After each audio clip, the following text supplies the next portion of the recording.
that has all the ingredients of a classic race. We're at the midpoint of a season that has seen cars go faster than ever before. Too fast, say those in authority, and as a consequence, we may never again see cars racing as fast on this track as we will see them today. There's a new face on the pole position and a Detroit nameplate on the #1 starting car that hasn't been there in nearly 4 years. For more on this and what we'll see in here today, let's go now to my CBS broadcast colleague high in the announce booth, Ken Squire. Well, thank you very much, Chris. It is a spectacular day for CBS Live Sports Action, commencing with our 200-lap, 400-mile event here in Michigan, and then moving on this afternoon to the Cannon Greater Hartford Open. Pat Summerall, Ken Venturi, your host, standing by for that competition. The stories are many and varied here, but a couple really take priority. Item one is a guy named Bill Elliott. 3 years ago, a crowd larger than 3, and he was too shy to talk. But he came onto this racetrack and won his first super speedway event here. He beat the odds, he beat the heat, and he beat Dale Earnhardt that day with a spectacular run, competition right to the very finish. Then in 1985, he set on the pole and overwhelmed Darrell Waltrip by some 13 seconds. Last year, lap 196, after a seesaw battle throughout the entire contest, he pulled into victory lane, having defeated Harry Gant. 3 in a row for Elliott. He stretches for #4 here this afternoon, and that gets him to within 1 of the overall record held by Richard Petty at Richmond, Virginia for 5 straight events. Now, another story of major consequence here today is Tim Richmond. Last December, the question was, would Richmond live until the next hour? The question at this hour is, will he win his 3rd in a row? 2 weeks ago, Pocono, Pennsylvania, he came home first, then went to Riverside, California, and did it again. The mischievous, flamboyant one, a driver larger than life himself, is ready to try to make it 3, and he's standing by with Mike Joy on pit road right now. Well, I'm up at 3rd starting spot, Ken Squire, with Bill Elliott, the man who has an incredible streak of his own going here. In the morning, Buddy Baker, some other drivers pace up and down pit road, kind of nervous, but you don't look nervous. You look like all you want to do is hop in this car and do what you do best and seem to enjoy best, and that's go racing. Well, you know, the one thing about it, once you do get in a race car, you can get away from everything, and that's one thing Richard Petty always said. He said the time he looked forward to was getting in a race car. You know, and I've enjoyed racing. Michigan's been good for me in a lot of ways in a lot of the past several years, but still yet this is another race. Do you see yourself as a favorite today? Well, I feel like I'm a contender, but still yet there's a lot of guys out here that are running good. You know, and everything's going to be critical as far as tires, pit stops, and being in the right place at the right time. Bill, good luck today. There's another fellow here with a streak going of his own. He's won the last 2 NASCAR races, and he's with Dave Despain. Tim Richmond's brushed with death last year doesn't seem to have taken a whole lot out of him. Tim, you've still got that fire, don't you? Yeah, I'm ready. I didn't seem like I, lost anything there over the time that I was sick. Everything's going fine. I didn't qualify too well, but we're going to try to make up for that in the finish today. This Hendrick team, with all its race cars and all its sponsorship, couldn't win a race until you came back. You've given them 2 in a row. What kind of magic do you have, anyway? Well, the magic I have is 2 guys named Rick Hendrick and Harry Hyde, and all the guys on the Folgers team. You're only as good as the equipment you drive, and they give me the best equipment, so you got to have the best finishing position. Quickly, how come you're starting way back here, anyway? Well, I damn near crashed her in qualifying up here like that. I had them under. They thought I was hitting the fence, and I just missed it, and still ended up this far up, but luckily didn't dent anything, so that's one of the reasons. Tim Richmond looking for his 3rd straight win, will come from 18th starting spot. Ken? Among the other stories here today is Davey Allison, a rookie who has won 2 in his freshman season. They say that hasn't been done before, but actually back in 1959, there was a guy who loved this sport as much as life itself, won 2 and went on to win 48 more. Our colleague, 2-time Grand National champion, Ned Jarrett. Ken, I don't think they put as much emphasis on records back then as they do today. But definitely, Davey Allison has led a youth charge in this sport.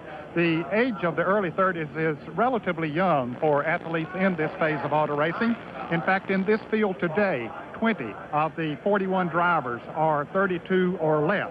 It hasn't been too long ago that we saw Darrell Waltrip and Neil Bonnet, who are 40 today, challenging the veterans of Cale Yarborough, Richard Petty, and Bobby Allison, who are all in their late 40s.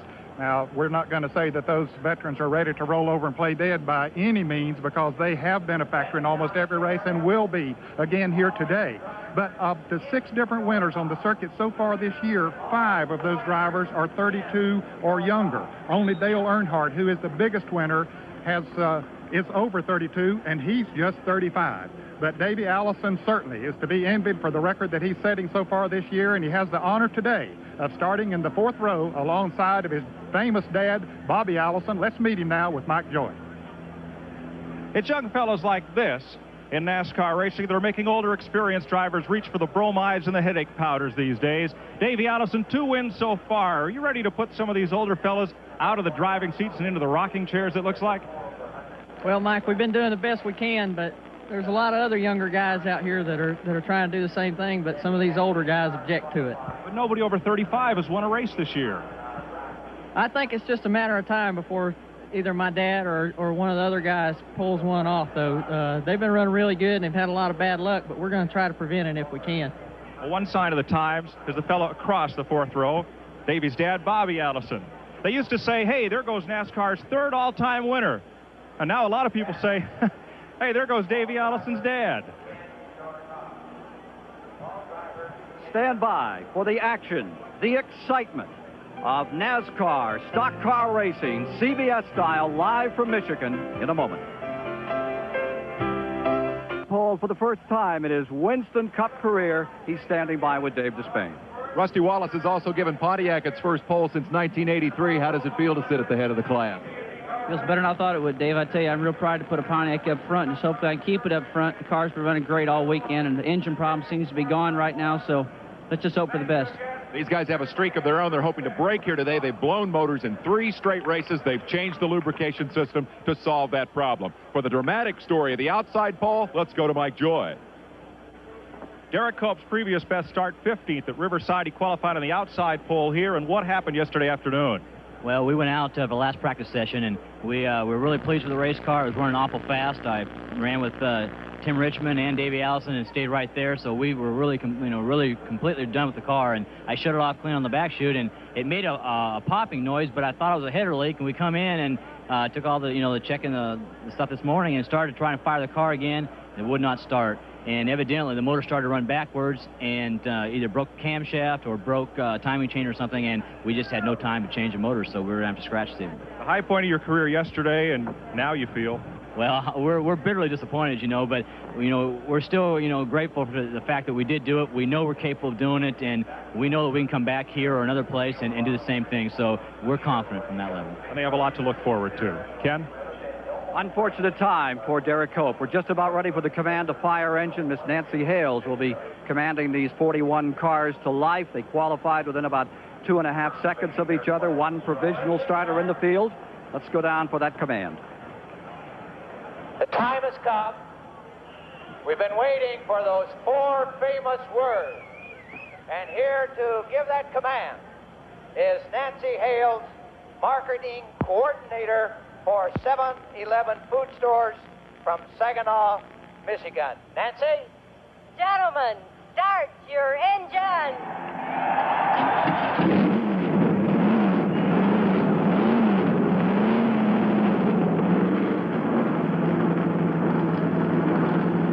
Neil Bonnet's in-car camera, 1 of 3. Kyle Petty's in-car camera, the 2nd.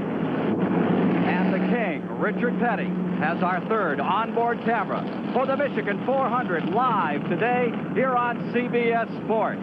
Every year, Michigan has given us one of our most competitive events. We expect the same this afternoon. I'll be back with a starting grid in just a moment. Annual Michigan 400. On the pole for the first time in his career, the Pontiac of Missouri's Rusty Wallace. And for the first time ever in the front row from Spokane, Washington, the Ford of Derek Cope. In row 2, it's the 84, 85, and 86 Michigan 400 winner Bill Elliott and Fenton, Missouri's Ken Schrader. Row 3, 2-time Winston Cup champion Dale Earnhardt and the 84 Winston Cup champ, Texas Terry Labonte. Row 4, the rookie Davey Allison, and outside his father, Bobby Allison. Row 5, it's car 5, Jeff Bodine, and the 79 winner, Buddy Baker. Row 6, from Bartow, Florida, Rick Wilson, and Bobby Hillen Jr. of Midland, Texas. In row 7, a 70-time winner, Darrell Waltrip, still looking for his first win in this event. And beside him is Phil Parsons. Row 8, Owensboro, Kentucky's Mike Waltrip. And starting 16th, the Pontiac of the 1974 winner, Richard Petty.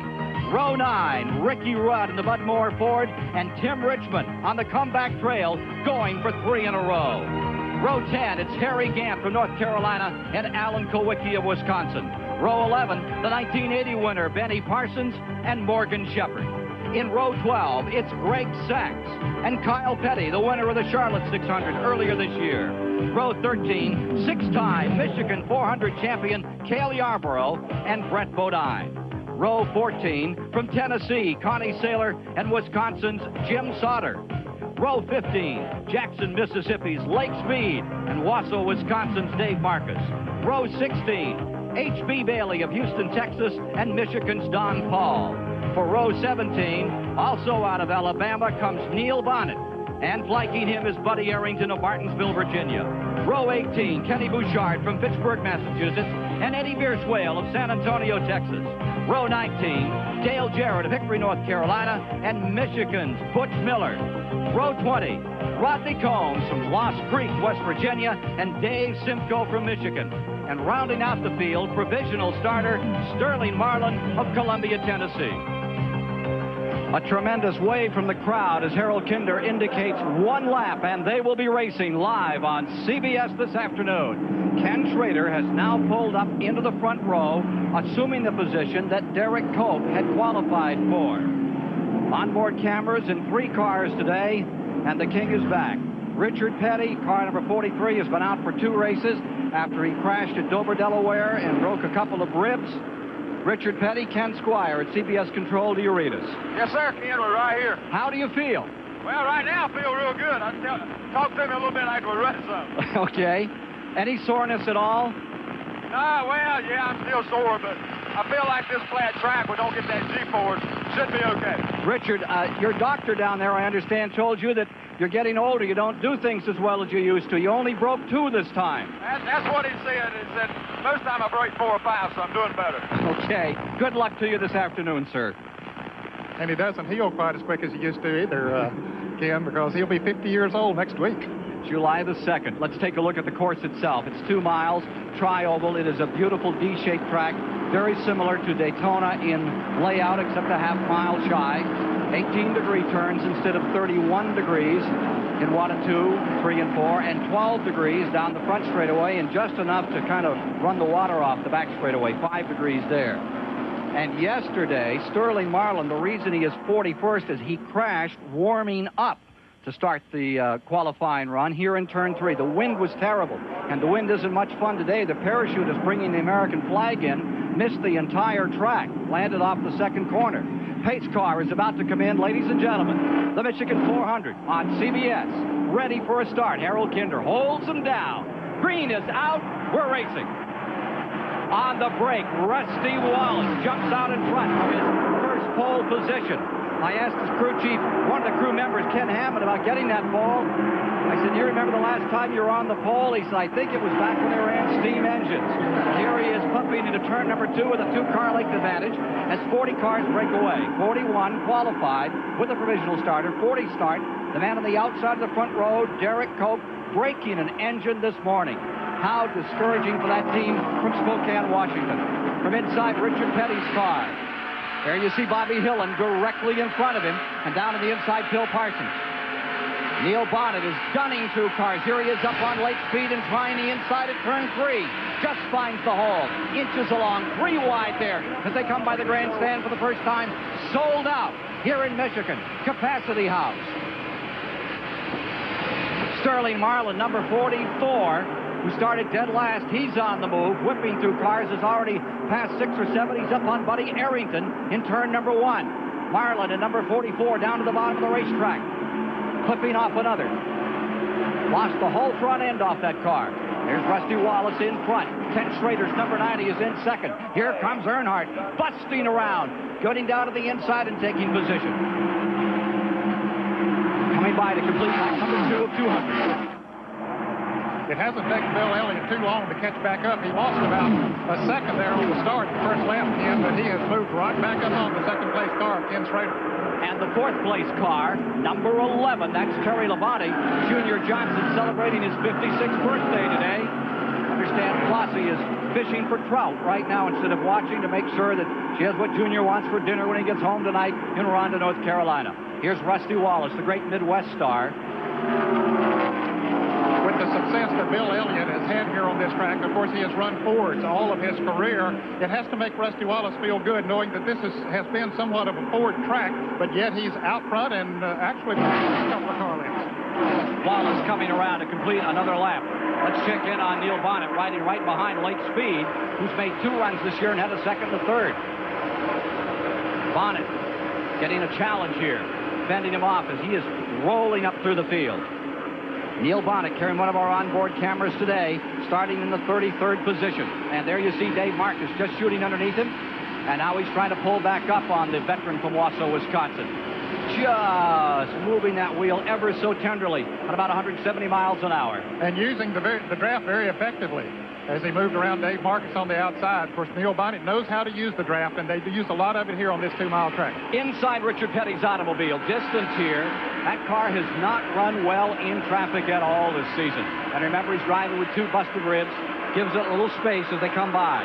He is now running in 11th, just behind the front 10 cars. You can see those plates holding up that windshield, and you need them here, Ned. Yes, you do. There's a lot of pressure on the windshields at the speeds that they run here because they'll reach approximately 185, maybe 188 miles an hour on the straightaway here. And, of course, he has a shade on the right side of his windshield as well, and that helps his vision, especially when the sun's out. However, right now, that would be no major problem for him. We have a slight overcast here. Of course, he always wears dark glasses. That makes it the field coming by. Down. With 5 laps complete, Wallace first, Schrader second, Elliott third, Earnhardt up into fourth. Earnhardt's on a roll this year, won 6 of the first 8 races, and then by the time the World 600 came around and Kyle Petty won, we've seen some different faces up in front. 6 different drivers have won thus far this year. Into the back straightaway, down into that 5-degree banking. And here he is up to about 175 miles per hour. Dale Earnhardt, defending Winston Cup champion. He felt he had a good shot at winning the pole, but they draw for qualifying positions. He drew the very last position. Of course, the weather, the temperatures had gotten hotter, and that he felt held him back a little bit, even though he still qualified. And the track was very difficult, sandy and all kinds of fun. There is Sterling Marlin still whipping through cars from dead last in the field. The blue and white car on the outside is number 44. That's Marlin on the move and coming up through traffic. And again, we have to report that Cale Yarborough is smoking in his car number 29. Cale blew an engine in his car late yesterday in the very last lap of practice. He told me this morning, here's a pass for second place as Bill Elliott makes the move. He'll head up towards Rusty Wallace. But anyway, Cale Yarborough had to put in a new engine this morning. He was apprehensive about it. He said, I don't like to put a new engine in on race morning, not have a chance to run it, but he has smoke coming from it now. Elliott going for 4 in a row. Closes our leader, Rusty Wallace in the Pontiac. Last time Pontiac started from the point, 1983, Atlanta, Georgia. It was the same team of Raymond Beadle. Tim Richmond was then at the keyboard. It is the first time that crew chief Barry Dotson has put a car on the pole for a Winston Cup event. Now here's Dale Earnhardt in the blue and yellow, number 3, closing on Schrader in number 9. Here is Petty, diving underneath Jeff Bodine at 170 miles an hour, ready to rub fenders. Getting awfully close. If you're not willing to trade sheet metal at 170 miles an hour, there's always tennis. But Bodine is not ready yet for him to make the pass, so he pulls back past. And here comes Darrell Waltrip on the outside, so that little maneuver cost Richard Petty a position. And here comes Waltrip trying to slither down to the inside as they come to the 12-degree banking. Waltrip on a roll pulls up on Bodine. 2 of the Rick Hendrick cars running side by side further back in the field here.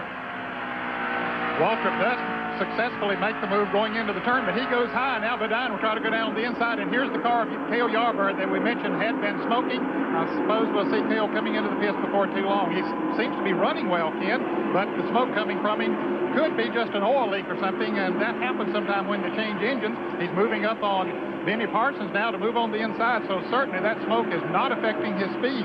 Suppose that's a valve cover or something? Could be. There's Alan Kowicki in the number 7 going around Kyle Petty. In the Yarborough pit is Dave Despain. The problem with Cale Yarborough's car has still not been diagnosed. NASCAR officials are concerned about it. They've asked the crew chief, Cliff Champion, to check with Cale on the radio and see if they diagnosed it. They're concerned about the possibility of oil on the racetrack. That conference continues. Cliff Champion called Cale on the radio. Cale said, well, it must be a tire. I don't see any smoke in the car. I don't smell any smoke inside. Cliff, any idea what the problem is?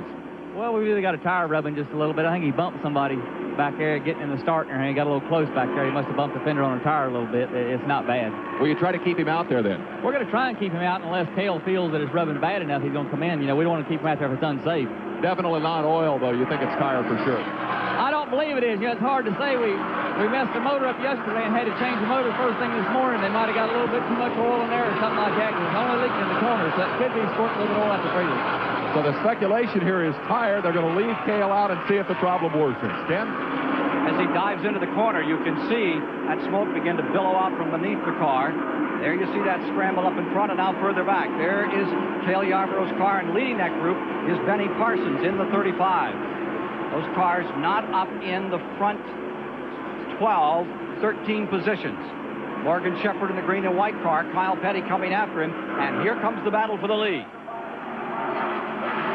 Wallace, the white and green car, being challenged by Bill Elliott for first place as they work lap number 12. Tim Richmond now up into the 11th position.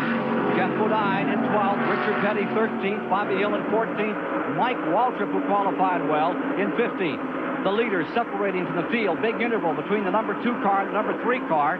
Call that a second and a quarter. Here's your third place car, Schrader, in the Junie Donlevy car. A lot of spring sponsors you see in racing. That number 90 is one of the more unique pizza outfits. Up in first place, number 27, Rusty Wallace. Comes by taking another lap. And of course, they get a bonus of 5 points for leading the most laps. Wallace very much in contention in the Winston Cup standings, trying to stay there. Now here comes number 9 driving to the inside. As we look further back in the field, the scramble is on. The number 33 car of Harry Gant trying to go under Morgan Shepherd. Gant in number 33 trying to move up, and for the moment stalemated. Now that's 55. And Gant right behind the car 55. They're both sponsored by the same company. Morgan Shepherd has had his share of problems in the last several weeks. For the moment, drawing away, running in the 21st position. Back with the leader. Wallace in this beautifully prepared number 27 Pontiac. 29 is in the pits. Cale coming in. So apparently there's more to that oil or the smoke than we first anticipated as Cale brings his car number 29 into the pits. It'll be a costly pit stop for him here in the green. Here's Dave Despain.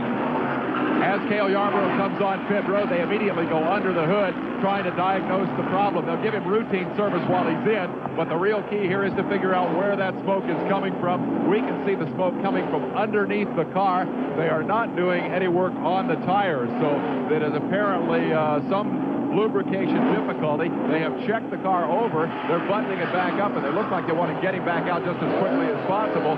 Cale is going back out. There was no apparent work done on the car. They simply looked for the problem, and we'll get Cliff Champion here in a moment and see if we can find out what they might have discovered here. Now the conference back underway with the NASCAR officials.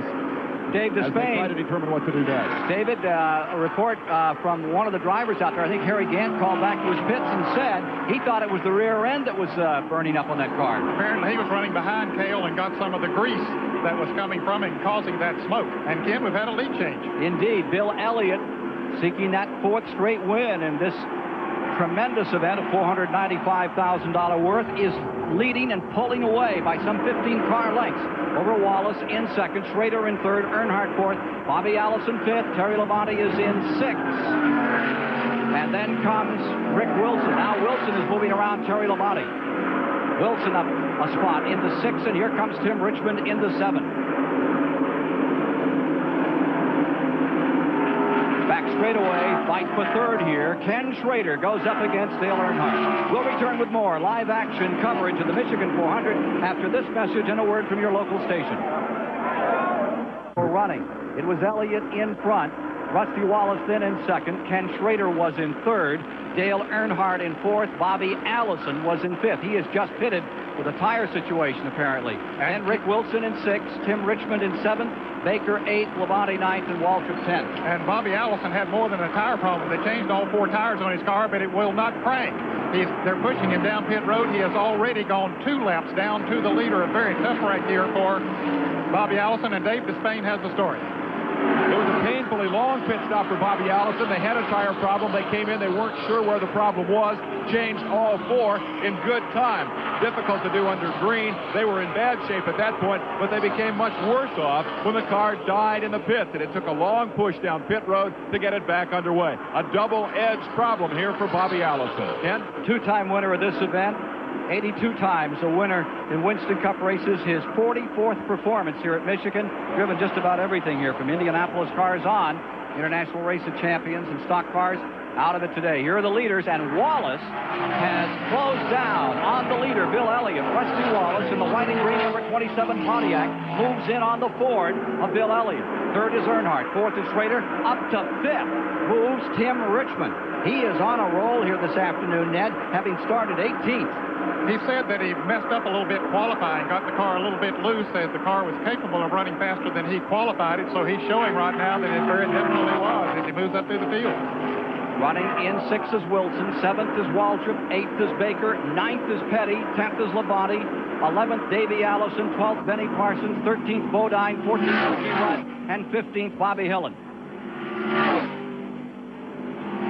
There's the speed off turn 4. As you notice, they run down from the wall. They never get as flush to it as they do at Daytona or Talladega. That can bother you a little. If you have a tire start to deflate, it will hook you into the wall. Back to Dave Despain. The problem that brought Bobby Allison, or caused Bobby Allison's engine to die on that last pit stop, has reoccurred. Now there is a fire under the hood. One of the crewmen has burned his hand. It's obviously the carburetor. The difficulty caused the engine to die during the previous pit stop. They got it started. He went back out. Obviously the car was still not running right. They brought him back on pit road. As they went under the hood, they took the air cleaner apart, took it off. Fire erupted. One crewman may have burned his hand. Then once they cleared the air cleaner, he was able to get back out onto the racetrack. Dan, what do you think about that? Well, he went out without the cleaner, according to our observation here, and they're not supposed to race without an air cleaner on the car. However, maybe they don't have one in the pits, and they'll run to the garage and get one and come back and put it on later. Averaging 166.6 miles an hour. There you see the leaders. Elliott, then in second, Wallace, and here you see in third, Dale Earnhardt and Ken Schrader maintaining fourth, and Earnhardt trying to collect those 2 guys just in front of him. Richard Petty's car number 43 chasing Buddy Baker in the 88. That is the battle for 8th position. Looks like Tarkanian in basketball. That's in Las Vegas seeing an NCAA contest here on CBS today. The trademark of Richard Petty, as Ned points out. Let's check from father to son. No towel there. And cool, and just driving along is nice and easy there, just like he's on a Sunday afternoon drive. He is in 16th position. Kyle Petty, winner of the Charlotte 600 earlier this year. Kyle Petty easing along. Only, 14 cars finished at Charlotte, and his father said he didn't outdrive him. He just wore them out in that Charlotte race. And there's a problem on the car number 11 of Terry Labonte, one of the favorites in this race. He slowed as he went down the backstretch again. We'll see him coming into the pits here very shortly. Indeed, he's on the apron at turn 3 as the leaders approach turn number 1. There is Terry Labonte, former Winston Cup champion, 1984, headed into the pits. Waiting for that story to unfold here on Terry Labonte from Corpus Christi, Texas. Meanwhile, Bill Elliott, awesome Bill from Dawsonville, is just that right now into the back straightaway. Here's Labonte on pit road. Right side rubber being changed, nothing going up on Terry Labonte's car number 11. Junior Johnson has had his share of victories on this track. And Terry Labonte's going to lap down. On Bobby Allison's car, they changed the 4 tires before he had his other problem, and they're changing 4 tires on Terry Labonte's car. Sometimes when they do that, Ken, they have a vibration in the car. A tire might equalize, and they don't know which tire it is. Let's go to Dave Despain for the story. As Labonte leaves the pits, we see a little bit of smoke from the automobile. Junior, Junior Johnson. You know what the problem was, Junior? Got a busted gear or something. I'm sorry, broken gear? Left rear axle broken. He says the left rear axle on the car may be broken. That's what brought him in. They changed all 4 tires on the car, sent him back out, but they fear a drivetrain problem that would probably be terminal. Ken? Junior Johnson, whose cars have won twice here in 1977 and 78. And we're also seeing Cale Yarborough, the 6-time winner of this event, winning in 77 and 78 for Junior, now with his own team back on pit road. And this is his 3rd pit stop on green flag. Ken, the hood goes up again on the car. He was black flagged by NASCAR officials for the smoke that's coming from the car, and the smoke apparently coming from either grease or oil that's leaking.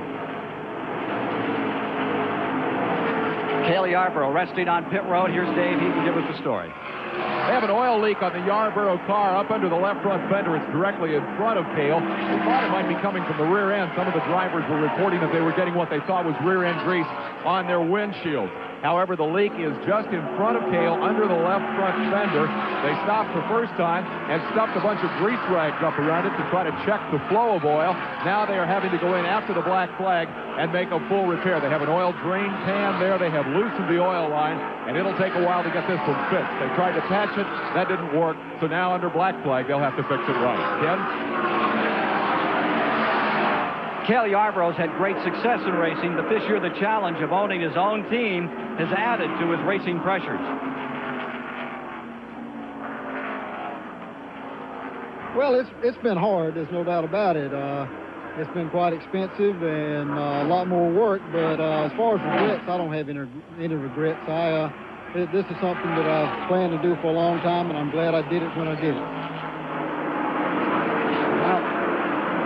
He may want to rethink that after a while. I'll tell you, after days like this, it certainly would make you have second thoughts. Of course, he's looking down the road, Ken, one day to retire as a driver himself and put a younger driver in it, although he says he is not ready to hang up the helmet yet. Going back to the leaders in traffic, here you see Elliott in the number 9, making a move on car number 64, skirting around that car that started back in 39th, Rodney Combs of Lost Creek, West Virginia.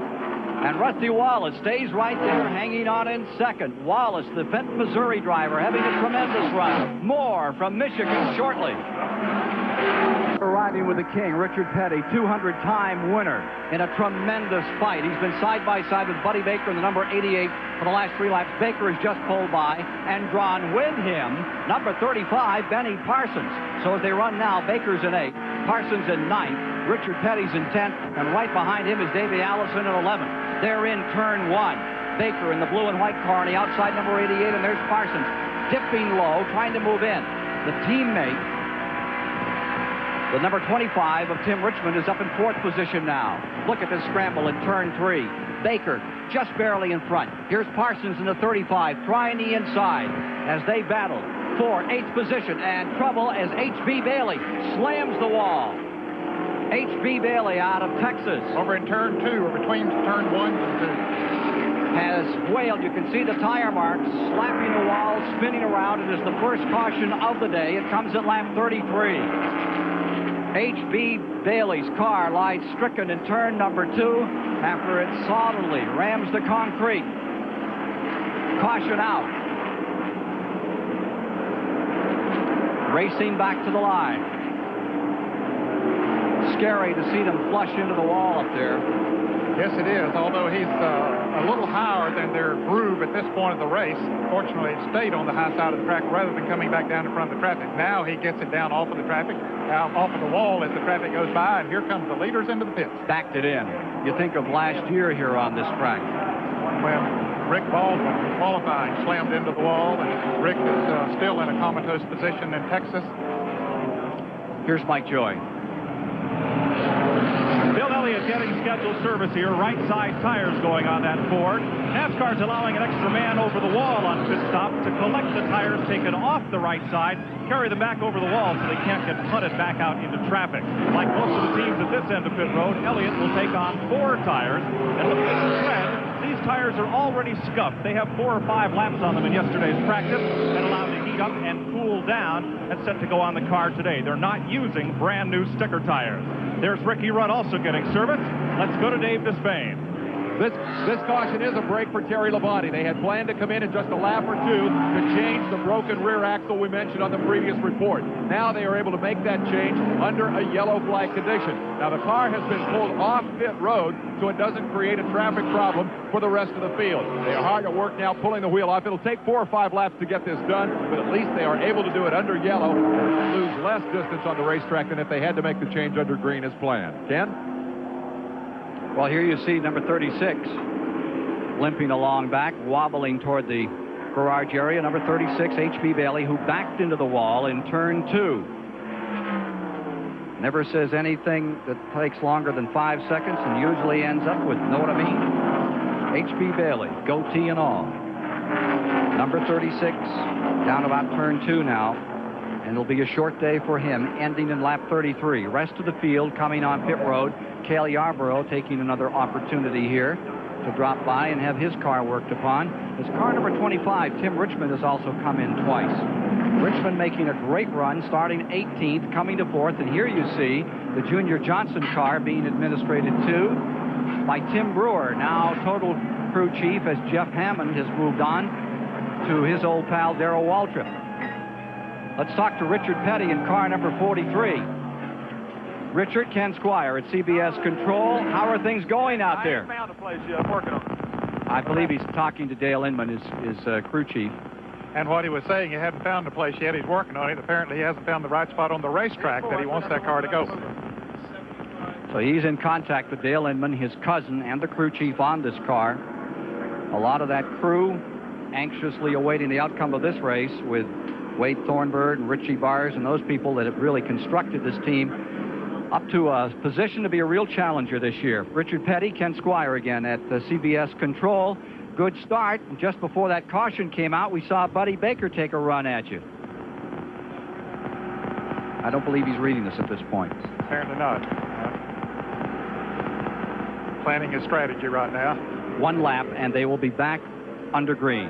A lap, and they'll be back under green at 35 complete.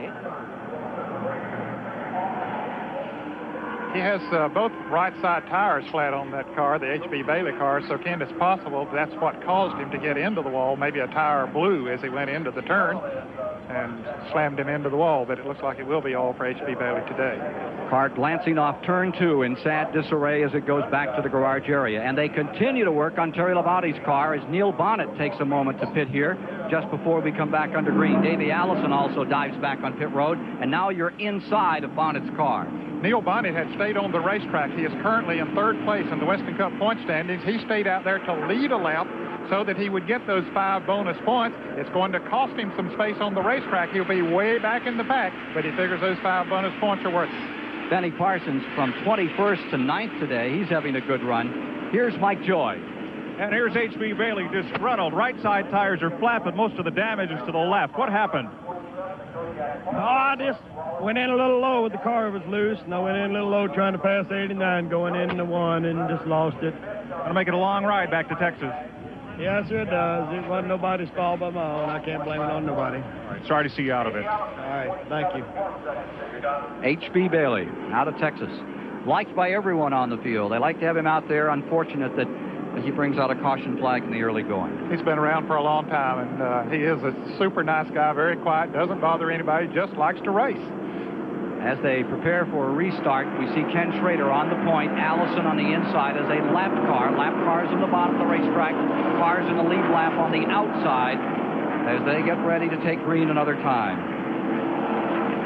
HB had a terrible crash years ago, rammed the wall head on. Thought he'd broken some ribs. He stumbled back into the pits, into Barry Dotson's pits, and just fell down there. And Barry says, "What's wrong?" He said, "Hit the wall. Can't breathe." Know what I mean? Barry says, "I understand, but you can't stay here. We're going to pit right now." Okay, we're ready to go racing again. Neil Bonnet coming out of the back of this group. And there's Davey Allison just in front of him as they come down by this sold-out Capacity House and nearly sold out the grandstand yesterday for qualifying. It's been a tremendous weekend here at this 2-mile Michigan International Speedway. Up through traffic, dotting, charging. Here he is, sliding down into turn number 1. Bonnet just knocking him down like bowling pins as he gets the restart. Goes up under the number 91 car of Kenny Bouchard. Rides right along with him. Meanwhile, up in front, it is Earnhardt busting out into the lead. There's Rick Wilson in second in the yellow number 4 on the inside. Bobby Allison had tried to get one of his laps back, but he couldn't hang on, so he's being shuffled back in the pack now as Earnhardt gets those 5 bonus points for the first time today. Schrader's in third, Wallace in fourth as they go back into turn number 1. And here's Terry Labonte's number 11 just exiting pit road. 39 complete. Race restarted at 38. Richard Petty in number 43. Middle of the track, Bobby Hillen from Midland, Texas, dives underneath him in the number 8 car. And they're inches away at 175 miles an hour. Neil Bonnet still ripping through the field from dead last. Eddie Beerswall is coming up on the car number 77. He gets around to Arrington. Here comes Bonnet. They're back in turn 3 now. Bonnet finds a hole on the inside, pulls along. Says bye-bye to Texas Eddie Beerswell. 12-degree tri-oval area of this D-shaped 2-mile track as Bonnet continues to unlimber the Raymock number 75. Back with Richard Petty at number 43. Shown as 7th on the restart. Bobby Hillen has just moved underneath him, and up in front of him is Buddy Baker in the 88. Rick Wilson, who is currently running in second place, has run good in almost every race this season, Ken, but he's had trouble running the full distance. The late Leroy Yarborough had a saying that say the finish first you have to finish. So Wilson has been running the finish only 3 times this year, but it's looking good for a good run here today. Back to the first race here with Cale and Leroy right to the finish the last lap. Remember, Leroy went in the wall down here in turn number 1. Cale went on to win it. Great memories of this track. That was the first of his 6. Here's Earnhardt working the backside, and Rick Wilson of Bartow, Florida in the number 4 car, staying right with him now. As they sort him out, Wilson in that second spot, Schrader in third, Wallace in fourth, Elliott settled into 5th for the moment. There's Schrader in the number 90. Car out of Virginia. 41 starters if you're just joining us today. And among the early incidents, we've seen a problem on Cale Yarborough's car and on Allison's car and Lamonte's car. First caution of the day out for H.B. Bailey. Neil Bonnet has nailed 2 more as he continues to charge from the rear.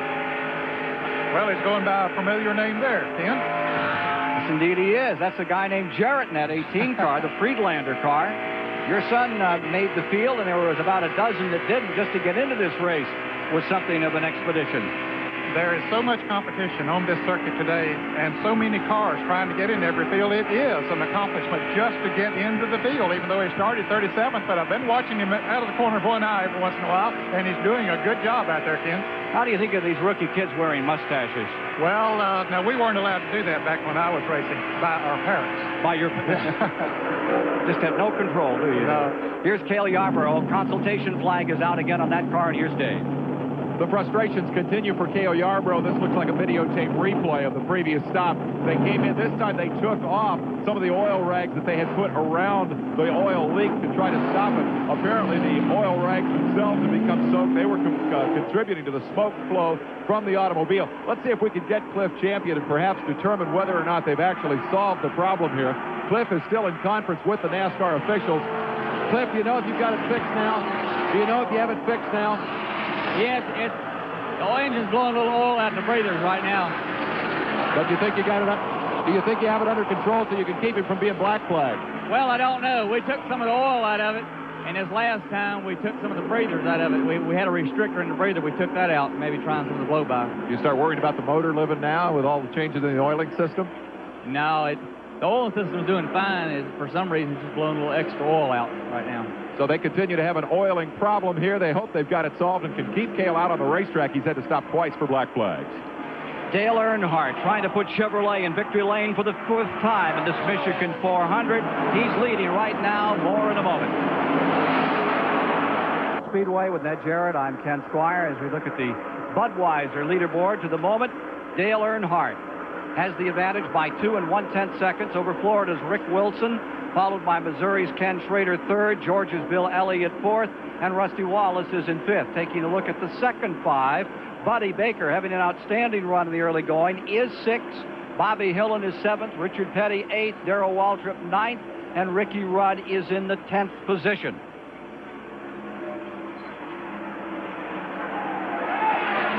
Down the main straightaway. We got a real struggle beginning to develop for second place as we see Earnhardt in front, and here's that battle for second. Bill Elliott on the bottom of the racetrack. He's back up to that runner-up spot. Trying to close in on Earnhardt now as Rick Wilson falls to third. This is happening at lap 48. Dale Earnhardt, who has won some $5,600,000 racing these cars in the past 10 years, with the advantage now. He's never won this race, was second here in 1984. And look at that interval between Earnhardt in the Chevrolet and the Ford Thunderbird of Bill Elliott. Dale Earnhardt has won 6 of the first 8 races this year, but recently a victory doubt has caught up with that team. This week, Dale sees an improved forecast. You know, you can be on top of the world, and like we were at the first part of the season, nothing went wrong. The last part here, the last several races, a little flat tire here, a little engine problem there. Just little things that happened and kept us out of the winning circle, but we still finished well. So if we can just hold on here and get back in the groove and win some races, I think the luck will turn back around for us. Outside of his second place spot, it's been 6s and 5ths in this race. Still looking for the first one to fall his way. Currently leading in the Winston Cup standings as they move to the Firecracker 400 in Daytona Beach. And if he leads the points there and is expected to, he'll get a $150,000 bonus. Well, I never won that much in a season. In fact, barely won half that much in a season. Don't you wish you could back it up, Ned? It would be nice. Born 30 years too soon, I guess. Bill Elliott in second. Glenn doesn't think so, and neither does Dale. And running in third is Rick Wilson, fourth is Schrader, fifth is Rusty Wallace. Ned Jarrett alongside, whose 2 sons are part of this great sport. Let's go to Dave Despain with Cale Yarborough. As the work continues on the number 29 car, the owner and the driver sits here in frustration. Cale, what was your first sign of a problem? Well, as soon as the race started, I knew I could see some smoke and smell some smoke coming, but, you know, we really don't know what it is. Yesterday afternoon, we blew an engine the last lap of practice. We ran out of gas and burned a piston.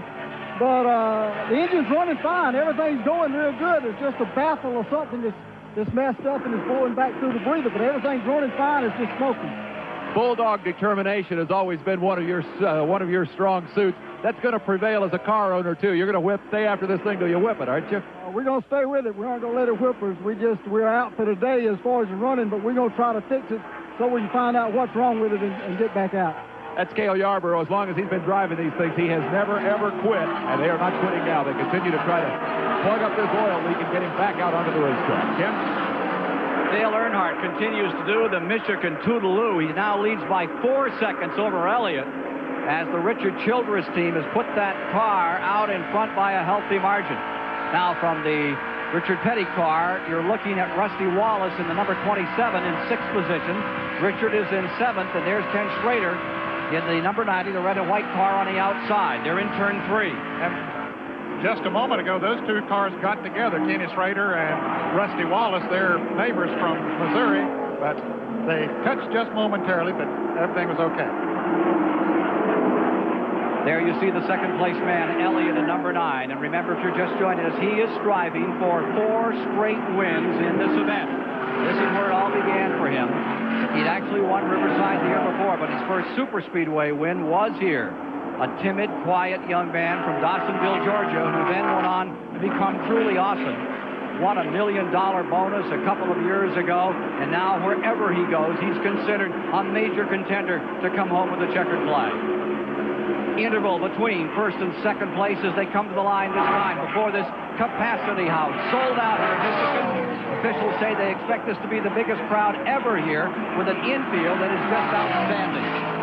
5 4/10 of a second as Earnhardt, relentless as he always is, just continues to pour it on. He'd like to win by 3 laps if he could. Now there's Baker in the 88 being challenged by the 27 of Rusty Wallace.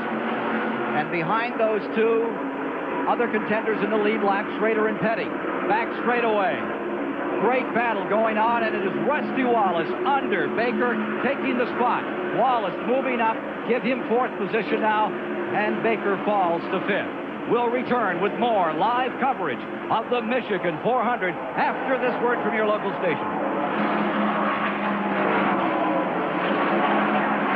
Position, rim riding around. Morgan Shepherd in the number 26 car out of turn 2. Give him 13th position. Richmond on the comeback trail. Double pneumonia last winter. The question was, would he ever race again? And here he is charging relentlessly back through the field on this 2-mile track this afternoon. Ken, he made a late pit stop during that caution play, came back in the second time, and that put him far back in the field. Remember, he had moved up to 4th position from his 18th starting position, but now he's having to fight that battle again coming through the pack. 58 laps are complete. Let's take a look at the top 10. There's the leader right now. That's Earnhardt out in front. Bill Elliott is in second. Rick Wilson third. Rusty Wallace fourth. Buddy Baker in fifth. In the 6th position is Missouri's Ken Schrader. Then Richard Petty is in 7th. Darrell Waltrip in 8th. Bobby Hillen in 9th. And Alan Kulwicki from Wisconsin is up into the 10th position.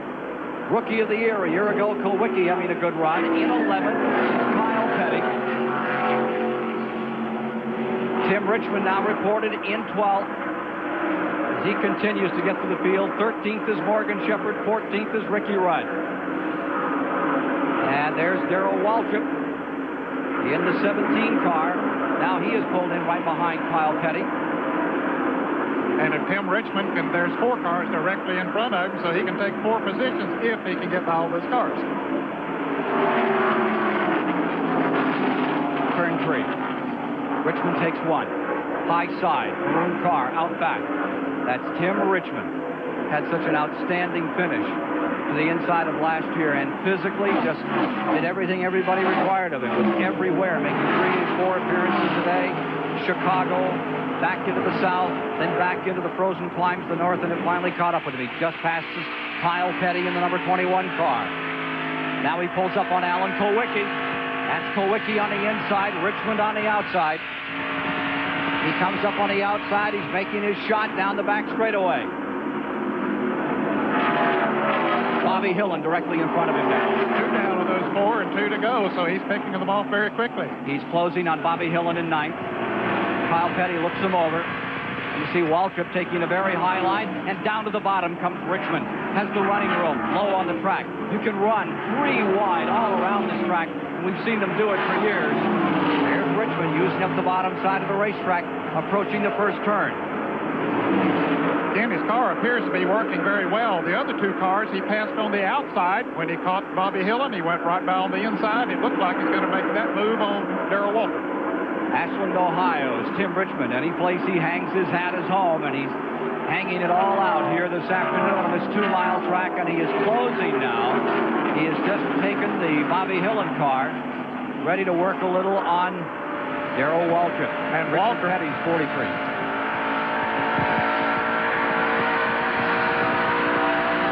He overwhelms Waltrip. Here he comes for Petty. Waltrip went very high into turn 3. Now he does set his sights on Richard Petty and another group of cars up in front of him. Richard Petty is in 7th. You're riding with Richard Petty, looking out his back window and seeing Tim Richmond grow ever larger as Petty sees him in the rearview mirror the same way.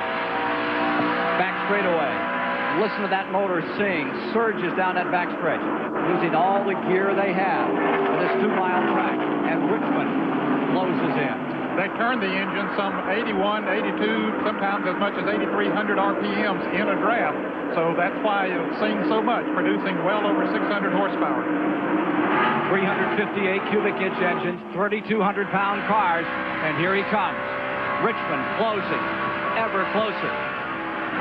Notice all the paper. There's always a tremendous amount of paper that comes out of the grandstand, and if it catches on the front of your car, that can be disastrous. It certainly can, because it'll overheat the engine, and it doesn't take much to get it to the point. If you get it much over 200 degrees, well, then it's going to spell trouble later on. Michael Waltrip, with a new sponsor on his car this time, is coming into the pits. It looked like a lot of smoke coming from the engine as he came off of turn 4, so Mike Waltrip having his problems here today. For the moment, Petty steadies the distance between himself and Richmond. But you can see Richmond right here getting just a little bit of an advantage and getting in there just a little deeper.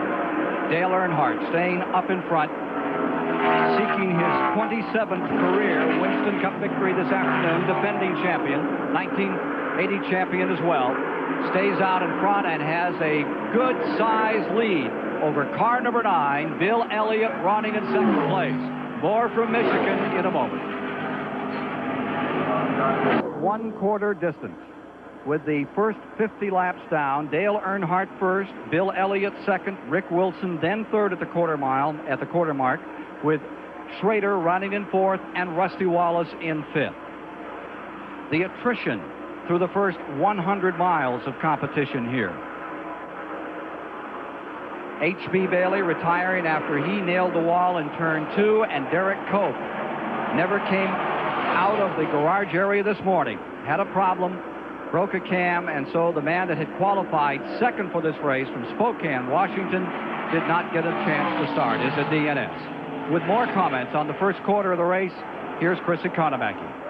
You may wonder about the emotions of these drivers. A great crowd here today during the driver introductions was quite vocal on whether they liked or disliked some of the drivers.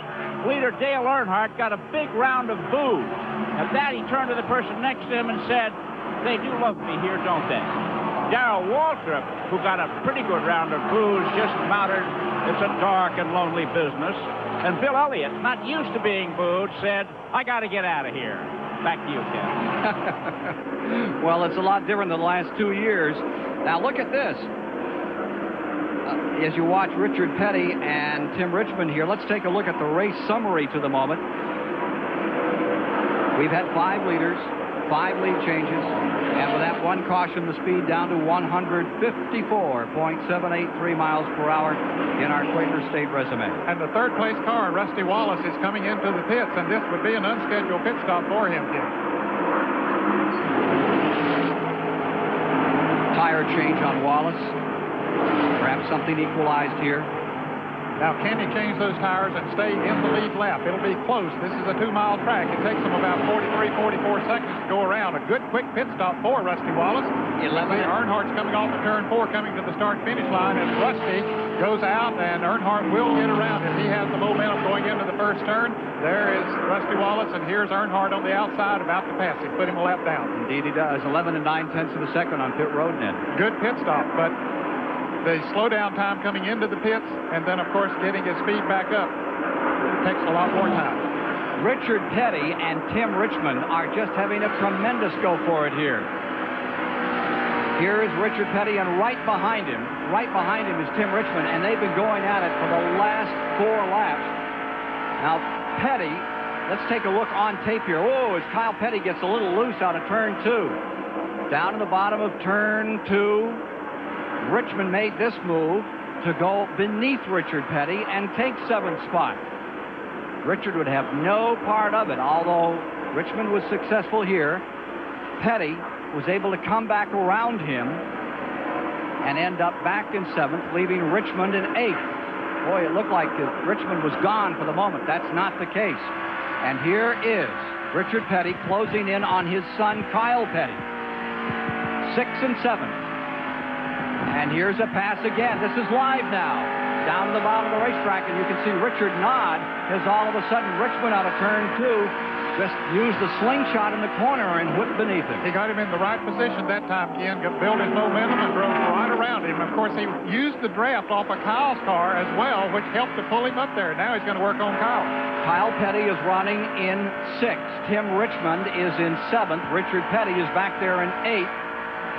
Now you see Kyle on the bottom as he got a run out of turn number 2. Have a problem with the in-car camera on Kyle Petty's machine for a moment. Kyle making a great run. That car sticking on the bottom of the racetrack. Yes, it is. Of course, the Wood brothers prepare that car. They've had a lot of wins here at this track with David Pearson when he used to drive for it. Now, As Kyle goes around Kenny Schrader, Tim Richmond decides to make that move, too, on the inside. Ken Schrader was in 5th. He falls to 6th, and here comes Richmond, putting him back another spot. Now Richard Petty going after Schrader as they lap Buddy Arrington going into turn 3. All of this live from Michigan here on CBS this afternoon. The Cannon Greater Hartford Open follows next in our live events on CBS. Earnhardt continuing to draw away. We have a lap time going. Let's see just how fast he is going here. They should be pitting maybe the next 10 to 12 laps. Well, in fact, right now, Benny Parsons, one of the top runners, is coming into the pits. Checking that time on Earnhardt, the leader, as he comes to the line to see what he's averaging through traffic. 42.8, only 168.2. I'll tell you, that's surprising, Ken, that he would be running that fast at this point of the race. Normally, they'll slow down over their qualifying speeds of about 170. They'll slow down to maybe 167 or so, but Earnhardt setting a blistering pace here right now. 12 8/10 of a second. Parsons was on pit road. He returns to the action as Connie Saylor pits and comes back out as well. Continuing to lead, Earnhardt. And look at Richard Petty now fighting with Schrader in the Ford. Richard Petty's Pontiac on the outside, the Ford number 90 down low. The 90 seems to be his chassis a little bit loose. The back end not holding as tight as he would like. It permits Richard Petty to move right around on the outside. So Petty goes to 7th. Schrader falls to 8th. Meanwhile, that car is just working perfectly, Ken. As we've seen it so many times this year, he looks like he did when he was winning that 6th out of the first races this year. Kyle Petty, as we have his camera now, looking back at his father, Richard. Kyle and Richard Petty. In it heavy here as they run up in front. Remember that Kyle has had a victory. And father looking at son here. Richard closes up on Kyle. And they will trade sheet metal if they have to. Running in 5th and 6th, 4 and a vote. Dale Earnhardt was just in for 15 and 2/10 seconds. We saw one of the crew members reaching inside, making a chassis adjustment on his Ford. A little less than 16 seconds as he gets back out. Green flag pit stop coming up. As you mentioned, Dale Earnhardt was in a little while ago. Took on right side tires. Ricky Rudd is in. Lake Speed. Jeff Bodine is in. Rick Wilson, who was running up in the top 5, or a little earlier, come in. He took on left side tires. And these changes have made this man the leader. Tim Richmond. Can he do it? Can he win 3 in a row? A year ago, not many would have given a nickel come December that he would even be back in a race car this year. Many said he'd be out the entire season. But right now, Tim Richmond is leading here in the Michigan 400. But he will have a pit stop coming up before too long. In fact, he's coming up on his teammate, Benny Parsons, and Benny has already made a pit stop. He's about to go a lap down, but Richmond will have to stop before too long. Harry Gant is in the pits at the moment. Harry hoping to have a good day. His last good run was here a year ago when he finished second. Number 91 overshot his pits. He got a little squirrely coming in. Got it locked up. Kenny Bouchard. One of the top modified drivers. And here is Tim Richmond now coming into the pits for his scheduled pit stop. Let's go to Davis Bay. Tim Richmond, who has had to come all the way from the back of the field on pit road. Green flag stop, crew quickly going to work on the right side tire change. Cleaning the windshield, Richmond gets a cold drink, ready to charge back out into the action. A lot of problems can sideline a race car. Here's Richmond ready to roll. A long time on that gas can. It's taken a long time to fuel the car. There was a significant delay there. That will extend that pit stop time just a little bit. Let's quickly wrap up how Richmond got himself to the back of the pack earlier. We mentioned a lot of problems can stop a race car. In this case, it was an imagined problem. As Richmond left pit road, he hit a ripple in the pavement out there. He thought the axle on the car was broken, so he made a precautionary pit stop. It proved to be okay. As a result, he lost a lot of time. That dropped him all the way to the back of the pack. He had to charge all the way back to the lead. Now a long pit stop, and he's scrambling again. Ken?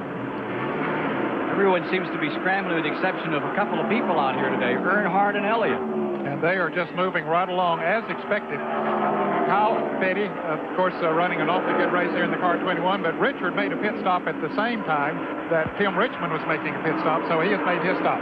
Now, Schrader took over the lead with all these pit stops from the moment he had it as first place, and I think he's coming in now to give up his shot at the lead. That'll give him 5 points for leading a lap. An additional 5 points bonus is given for the driver who leads the most laps. Davey Allison is also pitting, as is Dave Marcus at this juncture, and we are now 84 laps deep into this race. Ken, as you can see, they're taking a lot of hot dog wrappers or something off the front of Kenny Schrader's Ford, and they do pick those up as the wind sucks them out of the grandstand. Neil Bonnet also pitting. Here's Earnhardt, and when everything gets sorted out, we'll find Earnhardt, I would presume, back in first, although he was in the pits a little longer than he wanted to be. Well, he made a pretty good pit stop. Jeff Bodine, I think, has not made a pit stop yet in the car number 5, so he should be the leader at the moment, and he'll have a pit stop coming up here very shortly. Jeff Bodine's number 5, for the moment, is in front. What a turnaround for him after last year, and he won the Daytona 500. The entire Rick Hendrick stable, with the exception of Richmond, has had some real problems this year. Waltrip's car, in fact, the rumor is there'll be a big announcement in Daytona in a week about the Waltrip team, and that the Darwall colors may come out again. We'll just have to wait and see what that story is. There's Bodine in a Bob Riley-built car.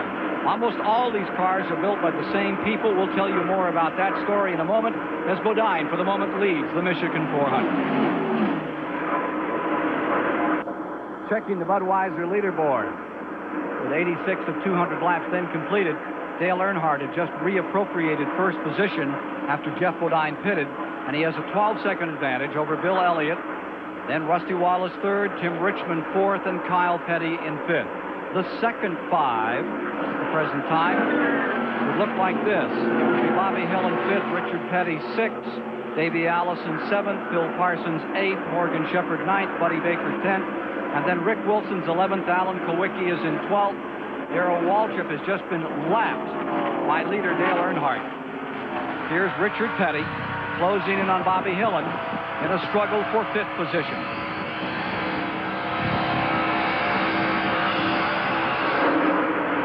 Richard Petty right up against the wall, trying the high side here on Bobby Hillen as they fight for fifth. Broken ribs have forced Richard Petty off the last 2 races. The injury was serious, but his age starting to catch up with old King Richard. I don't know that getting older makes it heal slower. I think I just hit the walls harder than I used to, but really I guess it does. If 25 years ago, if I'd have broke a rib the next race, I'd be out there running, and it's been a couple of weeks that we missed races, so I guess age's got something to do with it. Well, there you see Richard Petty, and here you see Davey Allison squirting up through, taking a couple of spots. He is past Richard. He's after Bobby Hillen. That's the Harry Ranier Lundy, number 28 on the bottom of the racetrack. There you see him down low, challenging Bobby Hillen. Battle for fifth now has Allison sticking the nose of the T-Bird in front. On the outside, the Buick.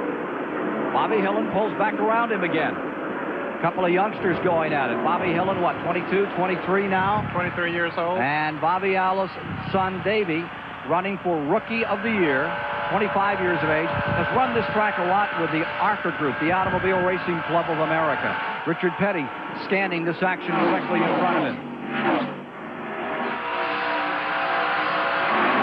Richard back in 7th position, giving us these pictures. And here's Morgan Shepherd taking a shot at Richard. Petty fends him off. Challenger is on the inside. Morgan Shepherd, the Kenny Bernstein-owned car, the world champion drag racer, owning that car number 26. And there's the number 55, Phil Parsons, getting back into the act. Phil has had some very good runs this year on the circuit as he moves on the inside of Morgan Shepherd. 4-8. He's a young driver, grew up in Detroit, not too far from here, but moved south to really get involved in racing. Has a full-time ride now and has been doing very well. Average speed staying at 157.4 miles an hour.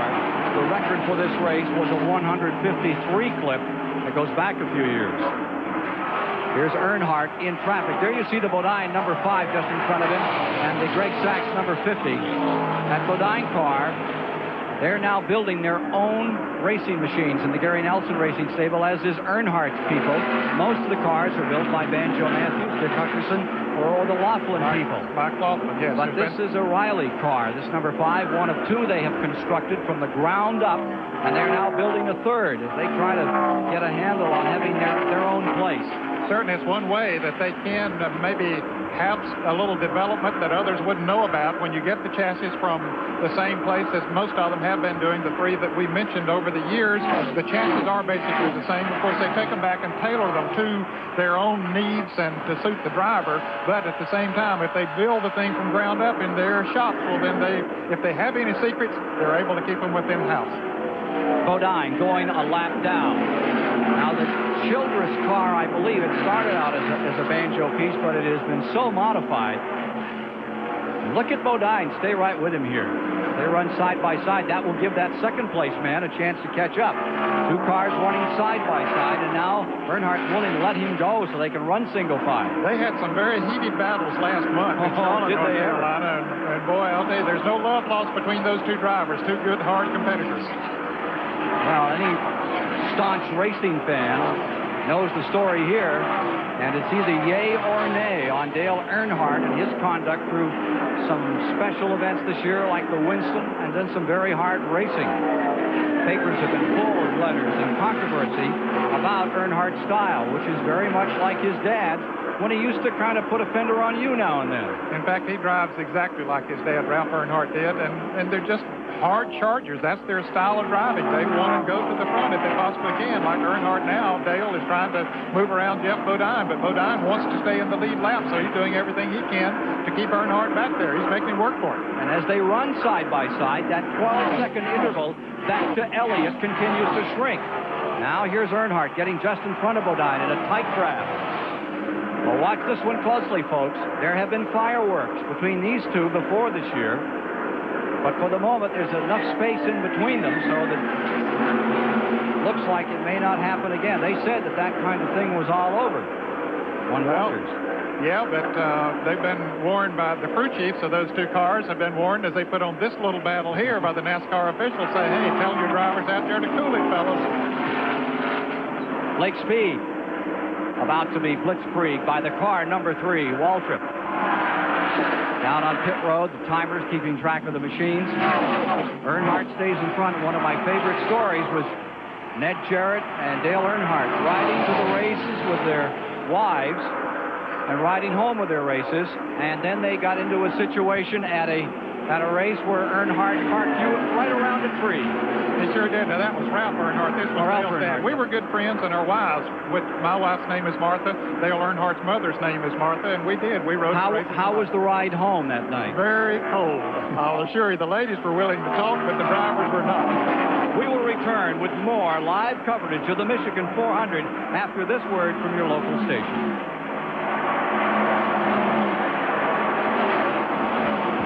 We are at the halfway point of the race, and at the halfway point, Richard Petty had his hands full. Take a look at this. Petty approaching turn number 1, Rick Wilson directly behind him. He goes low in turn 1. Something happens here that slaps him right up against the wall. Wilson darts down the inside. Petty, just scraping the wall, was able to gather it back up at 165 miles an hour and continue on his way. But now he's backed off a tad. He's running right behind Ken Schrader in the number 90. He lost several positions, Ken, and he slowed for a lap or 2 just to sort of feel it out. He didn't know if he had knocked the fender in against a tire. He wanted to check it out and see, but he feels that it's okay, so he's picked speed back up again and is going at it. Richard Petty's car number 43. You think he got tapped? Could very well have. We couldn't tell by the replay there. We couldn't see the other car behind him, but all of a sudden he just went into the wall, and he did clip the wall a little bit. You could see the car as it hit the wall, it jarred it a little bit, but he could have got just a little tap going into the turn. Perhaps from outside they might have another look for us. We'll check and see. Here's Richard Petty in the 43, in the back straightaway. He was running back in 12th position, in 11th when that happened, I believe, and Rick Wilson just peeled up through traffic in a hurry. Wilson's having an excellent day.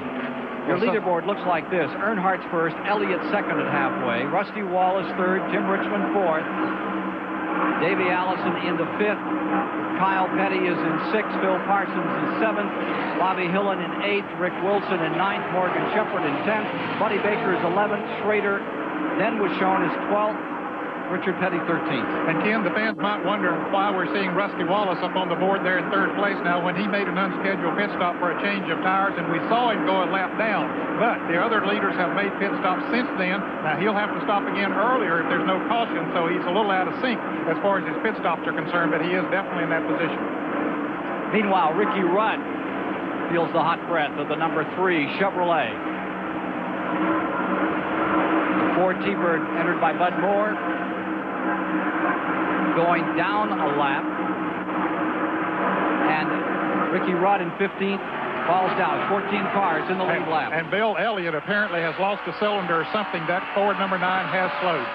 Bill Elliott looks like he's really off the pace for the moment. We can take a look at that Petty incident again from another camera and see if he was tapped. Here they are, entering turn 1. Rick Wilson on the inside in the car number 4. As Petty moved up on the outside of Phil Parsons, and Wilson goes in. It looked like he did just clip him a bit with the right front corner of the Wilson car, getting into Petty's left rear quarter, send him up into the wall very slightly. That's not reaction. That's pure instinct. Yes, Petty knew he'd been tapped. He knew he was on his way. He had just a fraction of a second to make the save, and he keeps right on track. Well, that is experience. 30 years of it. It pays off at times. Currently in second place, Bill Elliott, and the word is that he is falling back, and there may be a mechanical malfunction on the number 9 car as it seeks its 4th straight win in this nearly $500,000 event.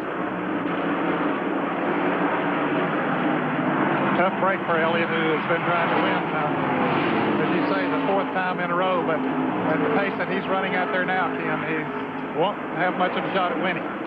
Mike Joy may be able to tell us more about that. Dan Elliott, what's the problem? I think we dropped the valve. We've lost the cylinder.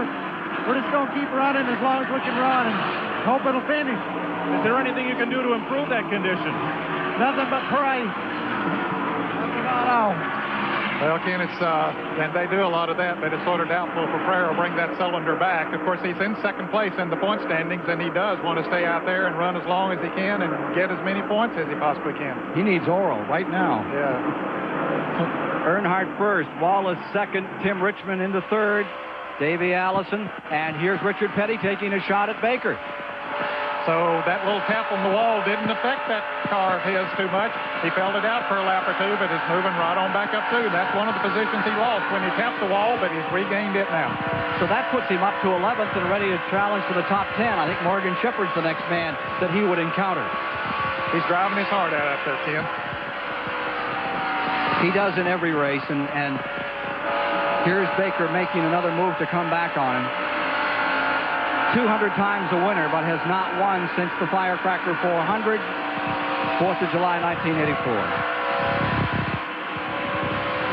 I'd like to see him win 201 and then hang it up. I tell you, you worry when you see that man dart in after all he has contributed to sport and make those kind of saves. You wonder how many more times he'll just gather it up and keep on going like that. Well, you do, but he enjoys it so much. And he says as long as he enjoys it, he'll continue to do it. And he's still doing it very well, as we've seen here today. He has said, I really worry about what I do. I like to do this. I really enjoy it. You're absolutely right. Here's Earnhardt out in front. Benny Parsons has now been lapped by the tank commander here, Dale Earnhardt. Relentless as he just knocks him down. If he can win by a lap, you'll see him do it here today. More from the Michigan 400 with Earnhardt leading shortly. Dale Earnhardt was in command. Bill Elliott was then in second with Rusty Wallace third, Tim Richmond fourth, and Davey Allison was maintaining fifth. The attrition thus far in the event.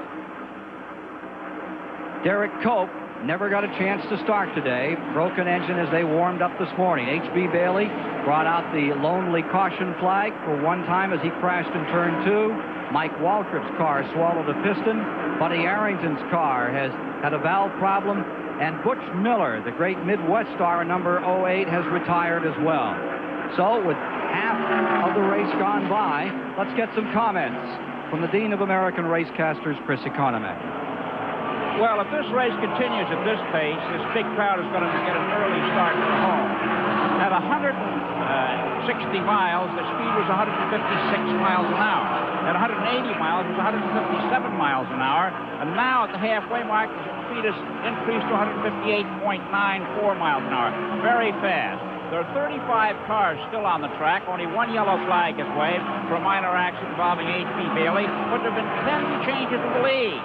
Rusty Wallace, Bill Elliott, Neil Bonnet, Ken Schrader, Dale Earnhardt, Tim Richmond, and Jeff Bodine have all taken a turn leading this interesting competition today. Back to you, Ken. Now, the old record's 153 miles per hour, so they can really shatter it at this pace, and that was with no caution flags. So this man is really getting it on. The 14th place man, Alan Kulwicki, has just gone a lap down to Earnhardt as he continues to pursue perfection in this yellow and blue Richard Childress prepared Chevy.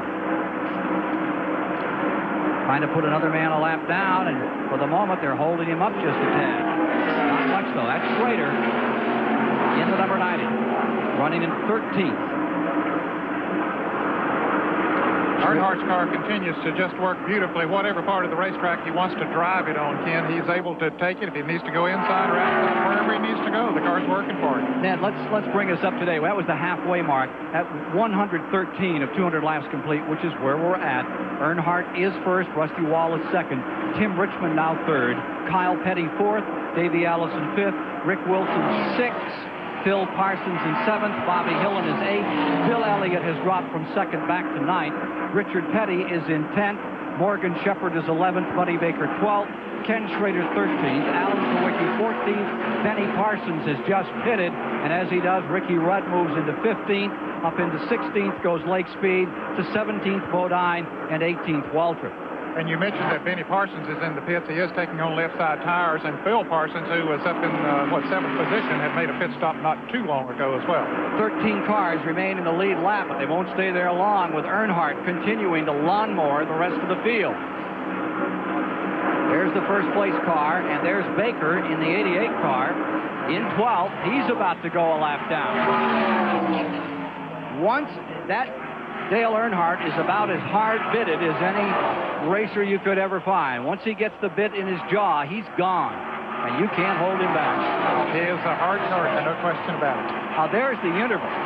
Back to the second-place car, and it's a 15 6/10 of a second between first and second, between Earnhardt leading, Wallace in second, and then Richmond's back there in third.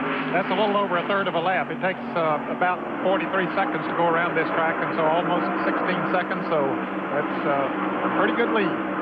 There have been 6 previous winners in Winston Cup racing as they finished 13 events this year, moving toward the halfway point at Daytona in the Firecracker 400. Looking further back in the field, there you see the number 1, that's the Brett Bodine car, and with him comes number 71, Dave Marcus, and they're back outside of the top 15 at the present. And the second place car is coming into the pits, but we said earlier that he would have to come in earlier than Earnhardt and the others because he came in earlier the time before. Rusty Wallace getting right side tires on his car. He took on right side tires when he pitted before. Let's see if he can stay in the lead lap this time. That's 14 1/10 seconds on that pit stop. He comes back on the track, and I think he's going to make it. Earnhardt comes to the line, dives into the first turn. Here comes Wallace coming back to speed now. He's already up into turn 2, and you ought to see Earnhardt make an entry into the picture right about here. So a very good pit stop. He came into the pits very quickly and got out of the pits very quickly, and that is so important on making a good pit stop, not just the time that you're actually stopped in the pits. Let's for just a moment talk about racers and drivers. You were always considered a great driver. You never really wanted to be a racer. You wanted to bring them home and win races. Earnhardt is the old-fashioned Curtis Turner, Ralph Earnhardt, plain old flat racer. He just wants to run that thing as long as the wheels stay on. That is his style. Some drivers just can't stand it unless they're running out front. And others are content to try to out-finesse them or try to outlast them. But Earnhardt is not in that class. He wants to be out front. And there is some sponsor pressure. Some sponsors say, we want you to be in front until it blows up or you win. No question about it. There is pressure from the sponsors today because they're spending big bucks to put the car out there, and they want it to be up front to get as much exposure as they possibly can, and that makes it tough on the driver. But Ned, in your experience, a little further back, in those years, the factories were in there, and you had the same kind of pressure, and yet you won 50 races. The pressure was there, no question about it. The big difference then is here's Dale Earnhardt coming into the pits. The leader is coming into the pits, and this would be a scheduled pit stop, and we'll go to Mike Joy, who has that story. Earnhardt reaching out for a cold drink as they service the car. He went only 40 laps, 80 miles on this pit stop, because last time he was in, he took off before Barney Boyd had that second can of gas done. Now, see, they're done with the tires before he finishes with all the gas. Finally, the man with the catch can shakes his head. Yes, gas drips from the back from the overfill, and Earnhardt's away. 15 and 3/10 seconds for car number 3. Second place man going down into the first turn. That would be Tim Richmond now. Yep. Richmond getting a chance to get out in front here for the moment. That is, if he catches Dale Earnhardt, did he? Earnhardt had a good lead on him. And down into the back straightaway, and the interval, I think, is still in Earnhardt's favor. Yeah, I think it's going to be a few car lengths.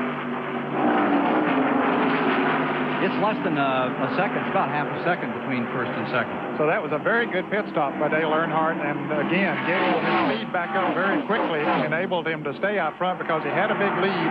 Remember, before Rusty Wallace pitted, he had a 15-second lead on him, and Richmond was about that far behind Wallace. Richmond's now only about 10 car lengths behind him. Richmond has a chance to go back after him. You have Chevrolet running 1 and 2 now.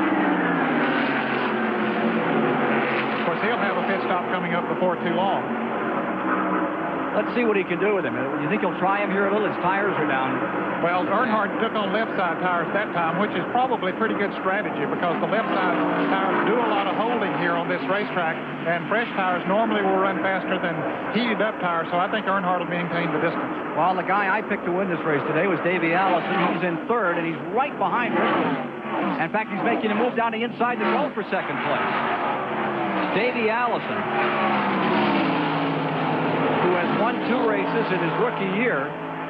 There you see the number 3 out in front. Number 28, Davey Allison, right there behind Tim Richmond in the 25 car. The maroon car is second, Richmond. And young Davey continues to be a real factor out here with his Ford Thunderbird. More from the Michigan 400 after these messages. Of 200 laps are complete.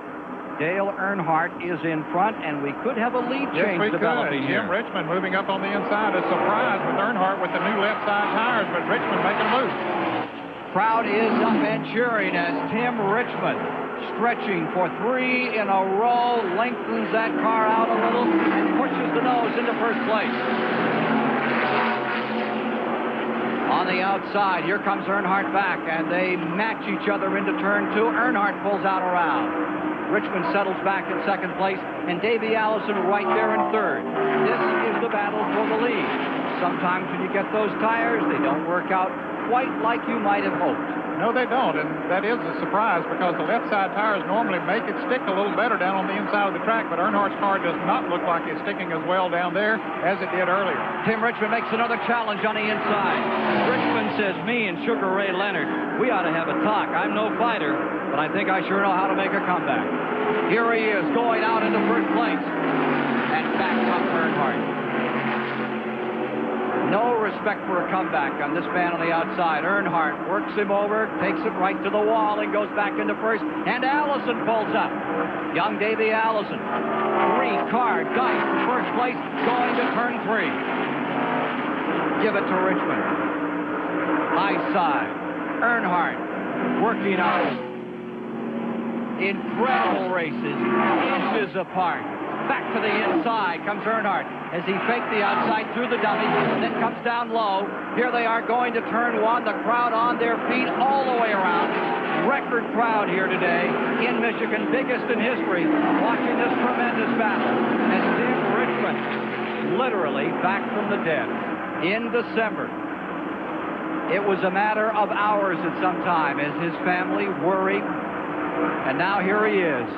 We saw him in January in Ohio, and there wasn't much question he would not be racing this year. And here he is going for number 3. There's Phil Parsons, number 55 in there. And remember, he's in the lead lap running for it.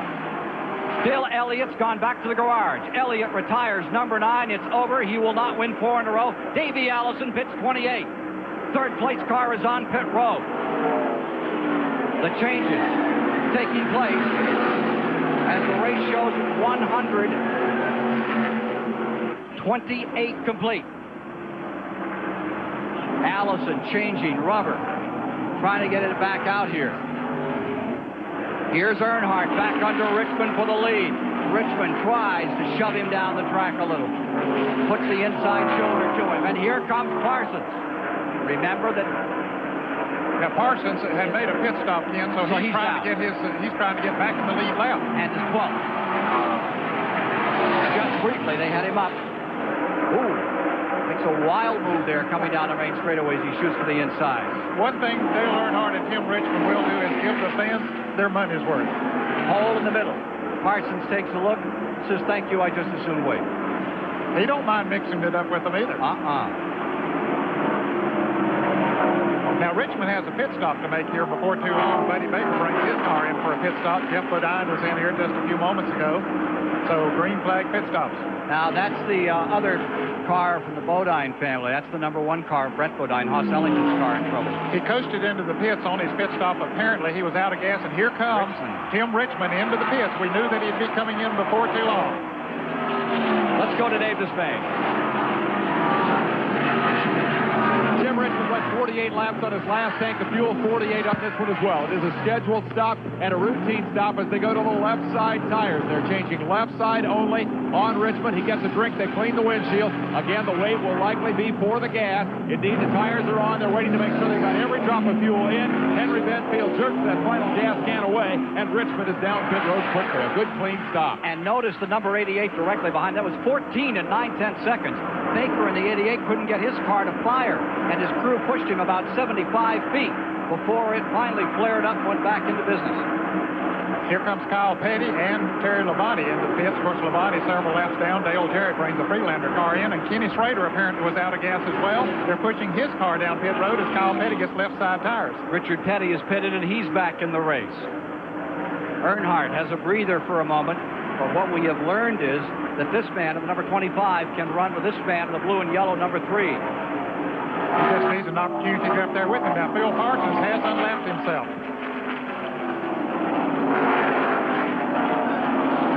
Let's go to Mike Joy, who's standing by with a guy who was hoping for better things today.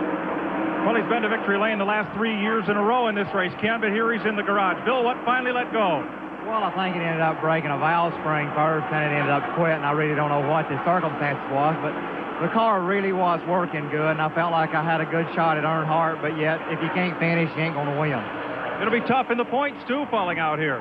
Well, I think that puts us about out of the points because, you know, we keep falling out of races. There ain't no way to win a championship. Tough break for Bill Elliott. That's a big point payoff next week in Daytona Beach. Ken, this car was easy to find. We just followed the long, snaking trail of oil through the garage area. So a tough break for Bill Elliott. He doesn't fall out of too many races, but this is an important one here today. And Dale Earnhardt now breathes a little bit easier because certainly Elliott was one that proved early in the race that he could run with it. Let's talk point standings for just a moment here. With so much money at stake, Dale Earnhardt, the way he's running right now, is going to pocket $150,000 at Daytona. Bill Elliott will come out with $1,000, although that could be in jeopardy with what's happened today. Neil Bonnet still very much in this race. Terry Labonte, as you see, is 4th in the standings. Kyle Petty is 5th. Kyle Petty has come from 16th earlier this season. He was all the way up to 4th. He slithered back 1, but he's very much in the hunt this year in the point battle. He has matured, Ken, as a driver, and has had some very good runs in the Will Run car this year. Of course, as you mentioned earlier, won 600-mile race at Charlotte last month, the biggest win of his career, but it proved that the guy has arrived in this sport. As we watch Dale Earnhardt in number 3 continue to dominate the Mission 400 and try to win it for the first time. We'll be back with more of the action shortly. With 133 of 200 laps completed, Dale Earnhardt continues to set a record pace of 159 miles an hour, leading Rusty Wallace in second place his car beginning to smolder some. In third spot is Ricky Rudd. Fourth is Morgan Shepherd. And fifth is Ken Schrader. In the second five, Tim Richmond is now shown in sixth. Buddy Baker in seventh. Kyle Petty is in eighth. Bobby Hillen is in ninth. And Rick Wilson, Florida driver, is in 10th place. There's Rusty Wallace's car, number 27. Vanessa is off her feed. The car named Vanessa, which sat on the pole, is showing a lot of smoke and is beginning to fall back a bit here. Still maintaining second place, but that doesn't harbor a good future. Here is Earnhardt. And just in front of him, Phil Parsons on the tail end of the lead lap, being shown in the 11th position. Phil has run very good there in front. He passed Earnhardt, as a matter of fact. A while back, he was behind him, and he has passed Dale Earnhardt. It might be that Earnhardt said, hey, go ahead and pass me. Let me ride in your draft for a while and save my gas and save my car and run along here in the draft, and he's doing a good job of it. Trouble continues for Cale Yarborough. Back in the pits another time. And Earnhardt seems to be willing to play a waiting game, but well, no longer. No longer. He said it's time to go now. Had enough of this. Rusty Wallace second, Morgan Shepherd third. This will be 140 laps complete when they come by this time. I tell you, Phil Parsons hanging tough here today. Stays right with him. Yes, he does. That car is running well. Now look at this three wide. Upstairs, downstairs. Lake Speed up next to the wall. Kenny Schrader in the middle, and Neil Bonney down on the inside. From Bonnet's race cam, that's what it looks at 170 miles an hour. Well, that was Alan Kowicki instead of Kenny Schrader in the middle. Lake Speed having a pretty fair run again this afternoon in an entry that he has brought in himself. Mississippi driver Lake Speed, number 83.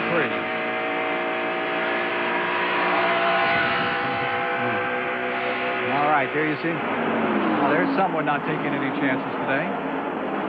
Well, I'll tell you, that has to be a little warm out there, Ken, but I guess if this is her favorite sport, why not? Just go ahead and count it. It's quiet in there, and it looks to me like she has a radio hitched in there, too. Well, maybe she figures she'll get hit by debris or something. That's right. That helmet would help. No sense taking chances. As we watch Dale Earnhardt here continuing to draw a bead on a new record in his first win in the Michigan 400, let's get an update from Mike Joy. Richard Childress, former driver himself, owns the Dale Earnhardt car and runs this team. Well, he rode behind Phil Parsons for a while, and maybe it got not enough wind for him there, or just not enough speed. Well, not enough speed. The car's a little bit loose right there, Mike, and we put on left side and just a little bit too loose. You know, we get some rights on there, we'll be okay. Do you worry about him building up as big a lead as he had early, maybe running the car too hard?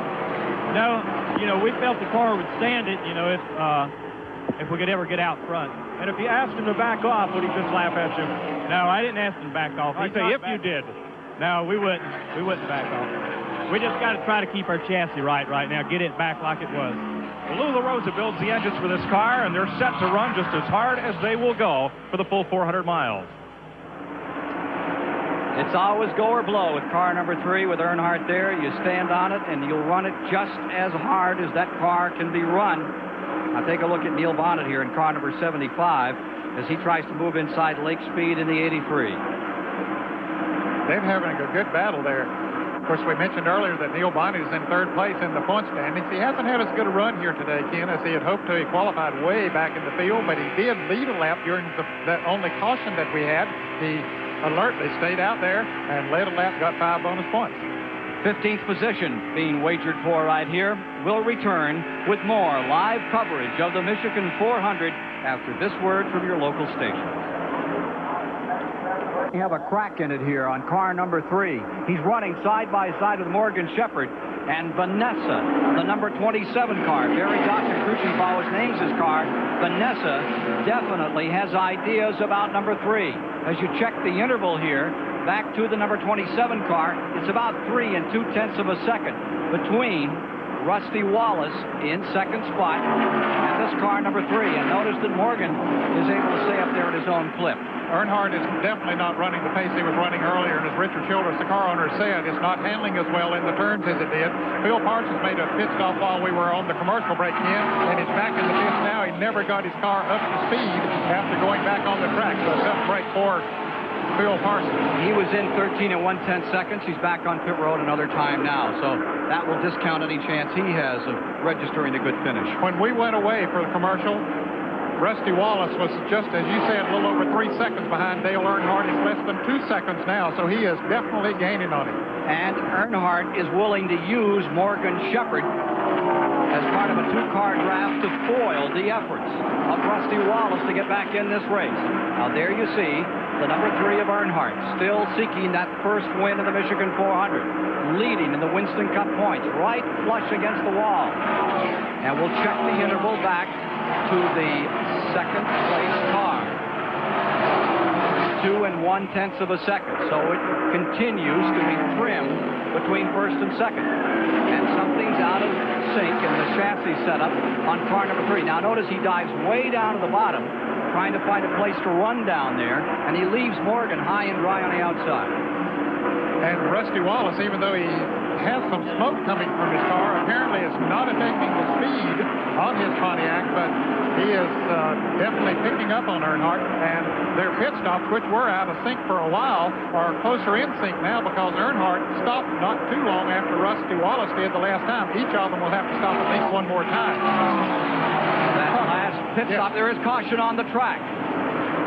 Well, that's a break for all 3. A break for Earnhardt to see if he can sort out the malady the car is currently sustaining. It is an opportunity for Rusty Wallace and the Barry Dotson crew, and Dotson's a good chassis man, to see if he can find anything more to do with his car. And for Tim Richmond, this may be all he needs to make a real hunt out of it for the finish. But it was not a break for Morgan Shepherd, who had just gone a lap down. Dale Earnhardt had moved around him, so now he's 2 miles behind. Caution is on the track for the second time today. A record was being established, 159.2. I think they could even stand a couple of laps of caution here and still have a shot at the record. They say there's a tailpipe out in turn number 2 that wasn't there when the race began. Of course, it came off of one of the cars. And, leaders in. Anything gets on the track, these tires run over, they're very easily cut. And yes, the leaders will all come in, and most of them will take on 4 tires, and some of them perhaps will make chassis adjustments on their cars. All right, positioning here as we show, 149 complete. Yeah, it'll be close. Distance to go. It'll be awfully close if they can go the distance from here. That's just a fraction over 100 miles, Ken, and that 21 gallons of fuel. Now, who gets the best range? Well, Tim Richmond has gotten off good gas mileage. Dave Despain reported that he twice today has gone 48 laps, so he has gone further than anyone else that we've seen. Isn't it amazing how they have so few problems as you look down pit road here? The old feeding time at the zoo shot. Just a mass of people and a lot of work going on. You can see some of the crew members. Someone reached inside Buddy Baker's car, I believe it was, and made a chassis adjustment on them. This is the time you do this. If you were racing, would you want to be on the entrance to the pits or the exit to the pits to get back out here, Ned? Well, in a case like this, I'd rather be at the exit of the pits. Why? Well, because you can get out and not have to worry about cars pulling out in front of you as you come down pit road. Of course, you have to be concerned when you pull out of the pits that you don't pull out in front of someone, but that's your call. If you're watching our live action for the first time, we talk about these pit stops, and they put on 2 tires in 12 seconds. They fuel the car.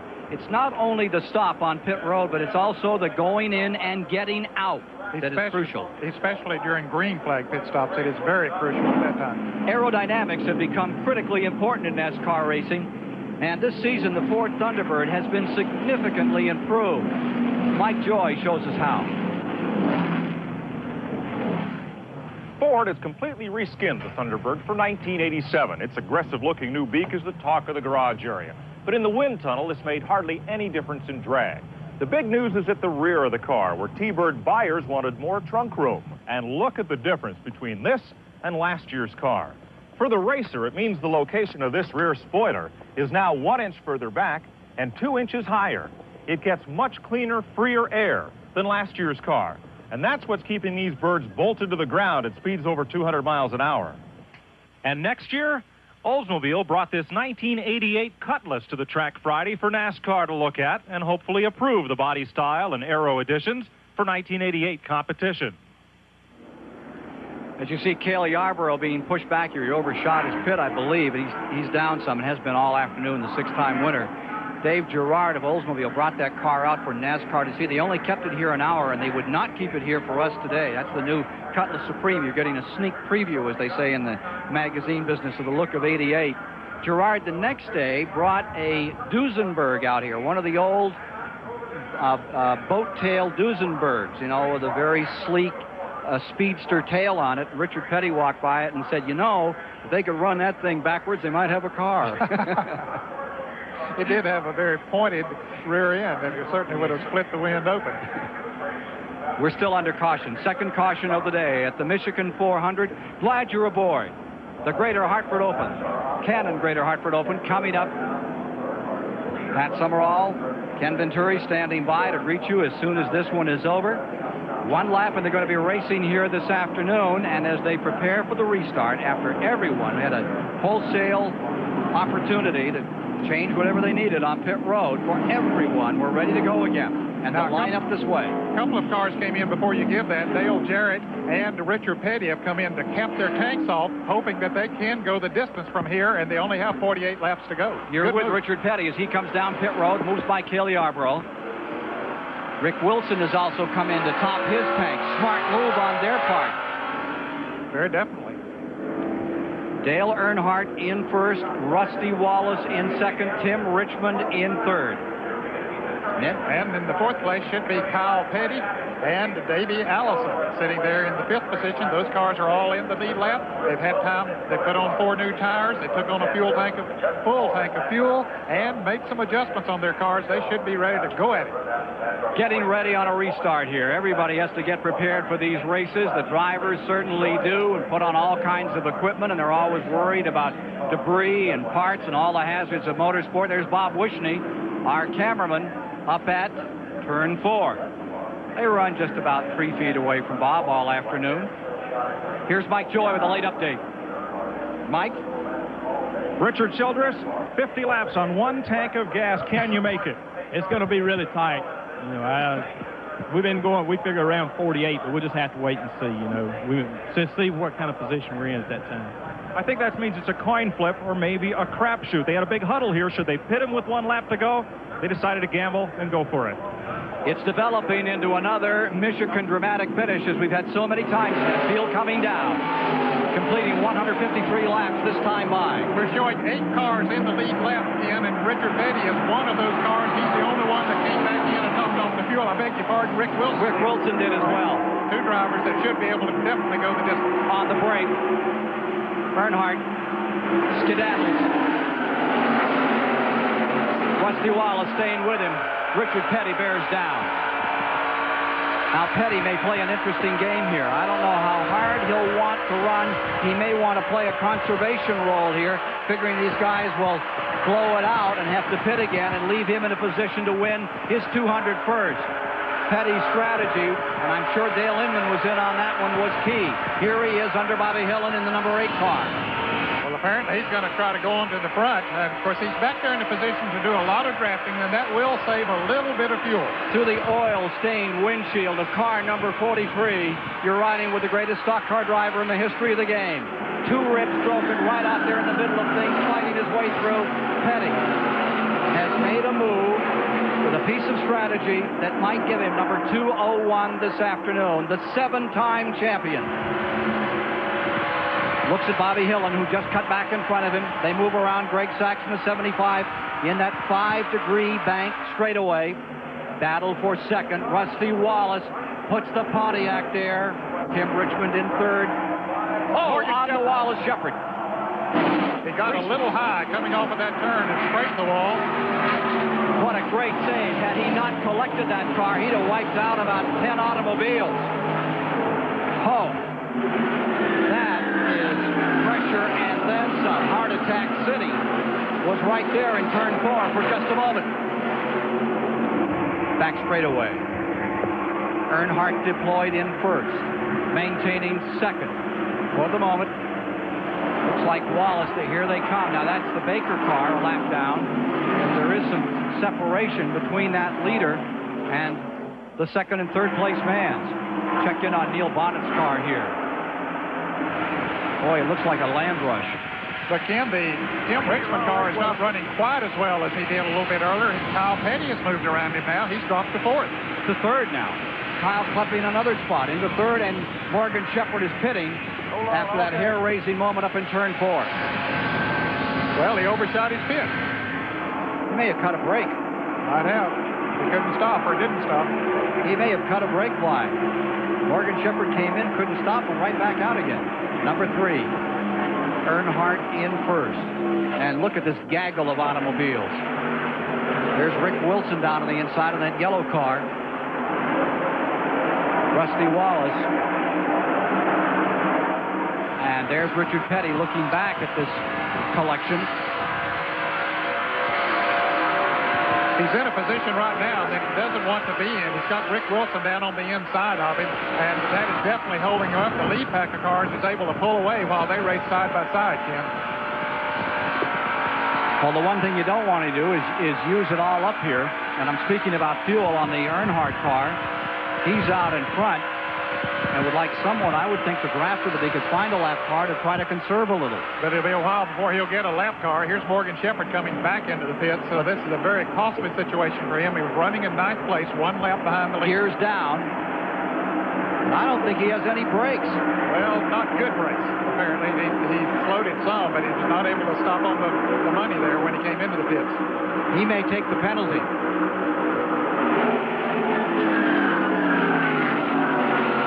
Well, he has to go down if he misses his pits like that. There's Waltrip scooting by Richard Petty. Darrell Waltrip, I don't believe, is in that lead group. He's down a lap. Yes, he is. But he's still in there racing hard in the thick of the battle. Well, Richard Petty is adding to the drama as we look at Rusty Wallace here. Second place man of this car, number 3, Earnhardt. Showing bell time at 158 laps. And Richard Petty is coming into the pit. Petty is pitting. Richard Petty, unscheduled stop on pit road. He has been into someone. There's the right side of that car, Ken, has some paint knocked off of the right side. Of course, we saw him in the middle of that 3-car battle there a moment ago. Let's go to Mike Joy. Well, they sure didn't want to come in as Richard gets a cold drink, and you see the front of that car is all sandblasted. It is right side tires. Richard felt he had one going down, and the tire has got white paint all over it. I think he hit the wall. Well, Mike, he's going to be able to stay in the lead lap as he goes out a very quick pit stop by Dale Inman and the crew. Dale Earnhardt now coming down to the start-finish line, and Petty is already into turn 2, so he's staying in the lead lap. Now what he needs is a caution. There's that tire. They took off it. Yeah, he very definitely rubbed against someone, and I'll tell you, there's not much rubber there. In fact, on the side of those car tires, Ken, there is no rubber at all. You recall right down here in front of us a moment ago, they were running 3 wide, and he got pinched a little. I'm not so sure about what. He got pinched off another car. There's Hillen and Richmond. Bobby Hillen running a very strong race here today. In 6th currently. Let me review for you how they run. Earnhardt first, Rusty Wallace second, Kyle Petty third, Davey Allison fourth, Tim Richmond fifth, Bobby Hillen sixth, Rick Wilson seventh, Richard Petty eighth, all in the lead lap. Down 1 lap in 9th, Darrell Waltrip. In 10th, Blake Speed. 11th, Ken Schrader. 12th, Alan Kowicki.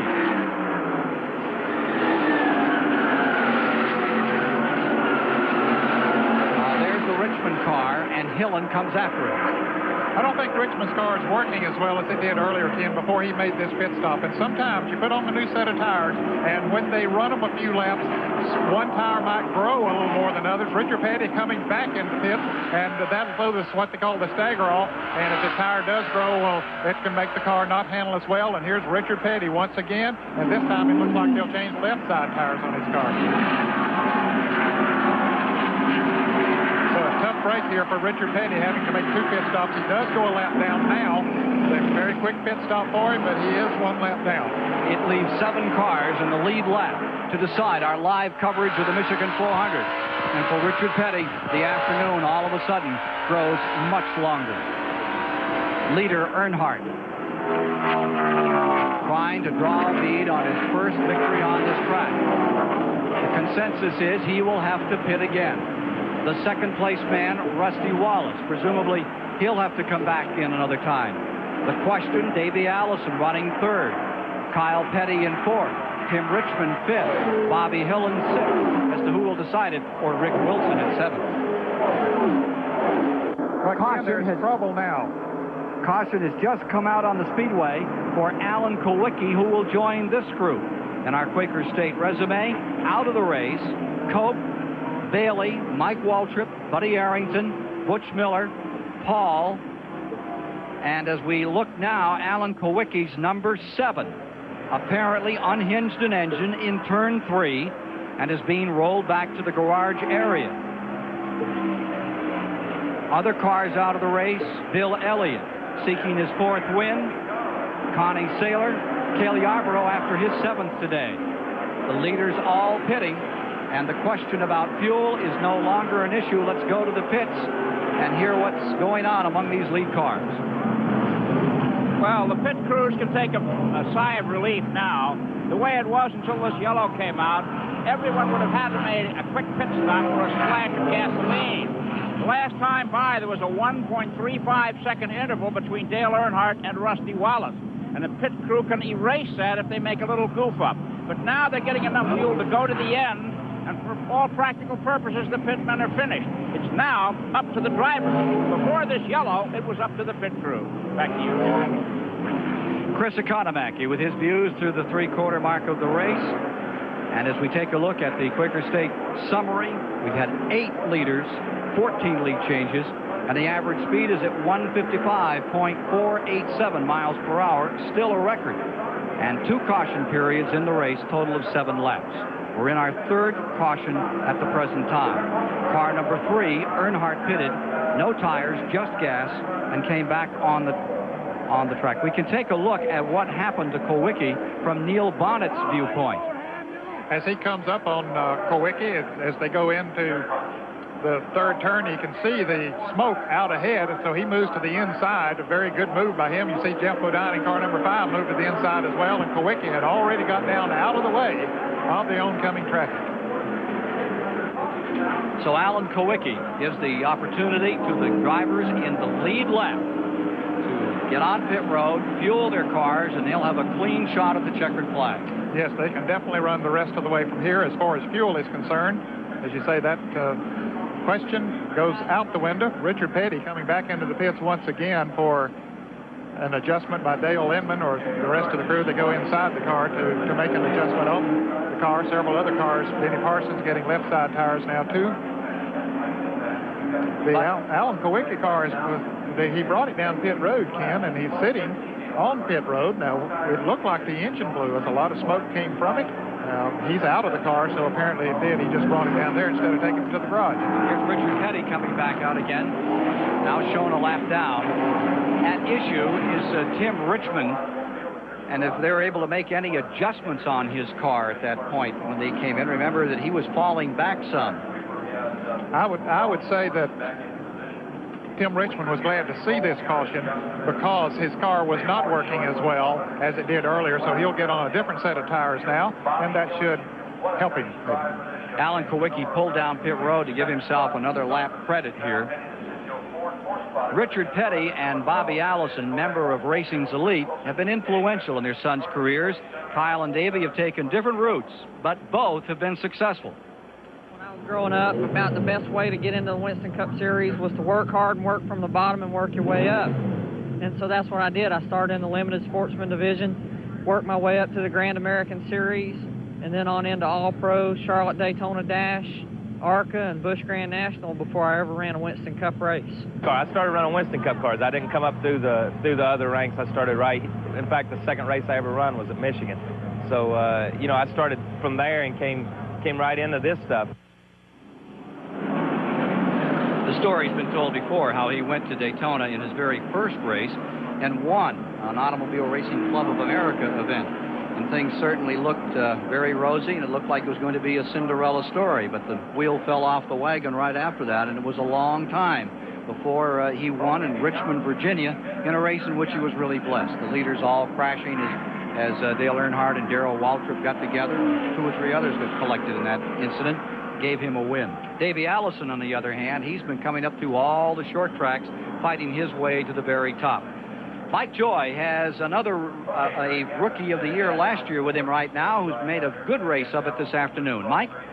Well, it's kind of his home racetrack, and Alan Kulwicki hoped to do well here in his Ford, but something really came unglued. It really did, Mike. I don't know what it was. Just going in the third turn, the engine blew, and there was so much smoke I could hardly see. I just about choked to death, but that's racing. You know, it's really too bad. The 0-4 Thunderbird was running real well for us, and, you know, we were having a good day. Everything was going just fine, and it just broke. So Kulwicki is out of it today. Now, Richard Petty has had a multitude of problems here with tires. When he first came in, these are the tires that came off the right side of the car, and you can see the cord here very close to the outside rubber. They had to stop and change these. He got into somebody that was red and white. The left side tires look fine, but when he came back for that second unscheduled green stop, here are the left side tires with somebody's yellow and red paint on them. Now, back in the 60s, Detroit experimented on passenger cars with red striped tires, and Goodyear had blue streak tires. I don't think this has a chance of catching on. For certain, with Richard Petty, he would be just as pleased to have them all in one color. Thank you very much. Taking a look at the speed breakdown in this race with 1 lap before they go back to racing. 166 miles an hour through the first 50 miles. Then it went down to 152.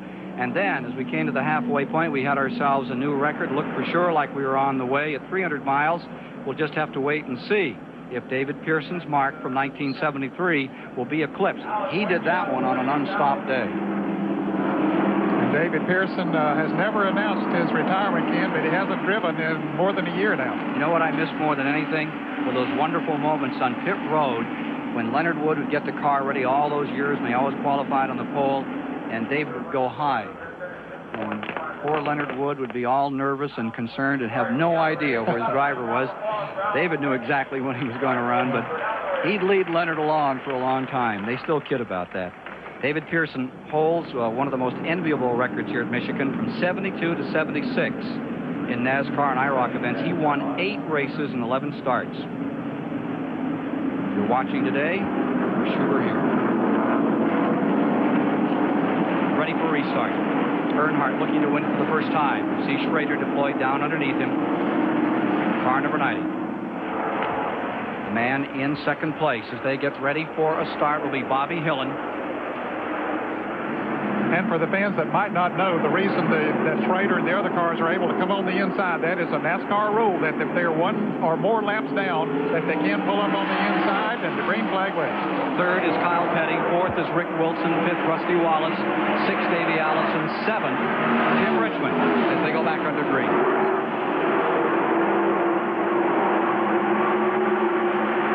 Earnhardt outdistancing the field and a blown engine on Rick Wilson. He almost loses control. He's scattering, and that looks like he's throwing oil. Yes, it does. You can see him getting his own oil, and I'm sure caution is out. Indeed, it is. Other cars were really scrambling to get around him, and it's a miracle going into the turn with that to happen, and he being sort of to front of the pack, that we didn't see more trouble there than we did. Good driving. Well, what happens in an incident like that is that when the engine blows, it throws oil out underneath onto your rear tires, and it's exactly like hitting ice, and usually you're away to the races, or to the wall anyway. Back to the line they come, and back under caution. They race back to the line. And there is an oil streak on the bottom of the track. For 300 or 400 feet, you could see that line. And there were 3 cars that were trying to race Dale Earnhardt. He had to run hard to keep them a lap down. It was Dave Marcus, Kenny Schrader, and Darrell Waltrip were trying to get a lap down. So if Earnhardt backs off, they're going to get back in the lead lap. That much more competition for him. Another look at what just happened here to bring out still another caution. It probably says goodbye to our chance of any record here this afternoon at Michigan. Rick Wilson, you see on the outside, the smoke begins to boil. And what a move. Is that Neil Bonnet on the inside? I believe that's Rusty Wallace. Rusty Wallace, yes, in the car number 27. He made a super move there to keep from getting involved. And Wilson tries to bring it back down to the inside of the racetrack, then takes it up a little bit, but he keeps the back end behind him and is able to stay. and not spin it out. And here's from Neil Bonnet's view as he went in there. Now, watch right here. There's the blown engine. There are the parts beginning to fly. And all of a sudden, Neil Bonnet, as he dove down in there and missed that action in front of him, looks like he got a crack in his windshield. Something bounced up and got him. Yeah, maybe something came off of Wilson's car and came right through there. Looked like a little bullet hole. That could have been a wheel weight off someone. From Richard Petty's view, let's see what it looked like. There you see the smoke, and that's when you say, oh, my heart, I hope I'm going to get to the other side. When you see that smoke, there's not too many opportunities to do much of anything there. Well, there really isn't, and sometimes you can't see what is ahead of you because of the smoke, but what if you can see? You try to figure which way he's going to go. Is the car going to spin out? And if he does start spinning, you drive directly towards him because you figure he'll be gone when you get there. But I'll tell you, it's an ancient moment for any driver, and you make those moves strictly on instinct. And if you lift your foot off the throttle, you're almost guaranteed to be drop-kicked by the man behind you or a guy two cars back, because they can't see up in there, and they are going to put their foot down and go through. That's right. So you got to keep standing on it and not knowing exactly where you're going to go. That would seem to go against every instinct there is for self-preservation. Well, it does, but I think most race drivers, after they've been at it for a long period of time, that they have planted things, their instincts are a little bit different, I think, than what they would have been before they became a race driver, because they plant things into their mind that'll just pop out at a given time, and maybe you make the right move and maybe you don't. But more times than not, they'll make the right move. But that's the move you see so many times on a short track where a guy will make a mistake because he forgets that there's 8 or 9 people behind him, and some of them are real veterans, and they're going to try to come through. And that's a case not only of Rusty Wallace making a great save, but everybody else out there as well. They really pulled it out of the fire, or we could have had a major calamity. More from Michigan in a moment. In this Michigan 400, stays up in front. A lot of drivers making some very instinctive moves just a few moments ago to keep the field all together, with the exception of Rick Wilson. That frenzied activity we saw in turn number 1. The green is coming out. 173 laps complete of 200 as they come to the line, with Earnhardt first, Kyle Petty second. Bobby Hillin noses in there in third. Davey Allison, Rusty Wallace, Tim Richmond back in sixth. As we get ready to decide it here this afternoon. Well, Earnhardt got himself a very quick jump there. He didn't want Darrell Waltrip to beat him into the first turn and have a chance of getting his lap back. And boy, he has stuck his foot in the throttle now, and we'll really see what that car has. Not waiting, getting out and hustling. You can see the 3 leaving the field off the launch pad and rapidly uncoupling himself from the rest of the field. But the car that is really on the move is Rusty Wallace. He moved around the Bobby Hillin car and has taken over third and is now moving in on Kyle Petty. In front of Kyle Petty is the lap car of Darrell Waltrip. Very noticeable number 17. 1 lap down. Then you see Kyle Petty, who's up to second place. Here comes Rusty Wallace in third. And boy, he picks up the momentum, picks up the draft of Kyle Petty off the turn, and he's going to motor right around him going into turn 3. Chevrolet first, Pontiac second, Ford third, Ford fourth. Well, Wallace had the strength yesterday in qualifying. Now, does he have enough against Dale Earnhardt? Kyle Petty starts to race him side by side.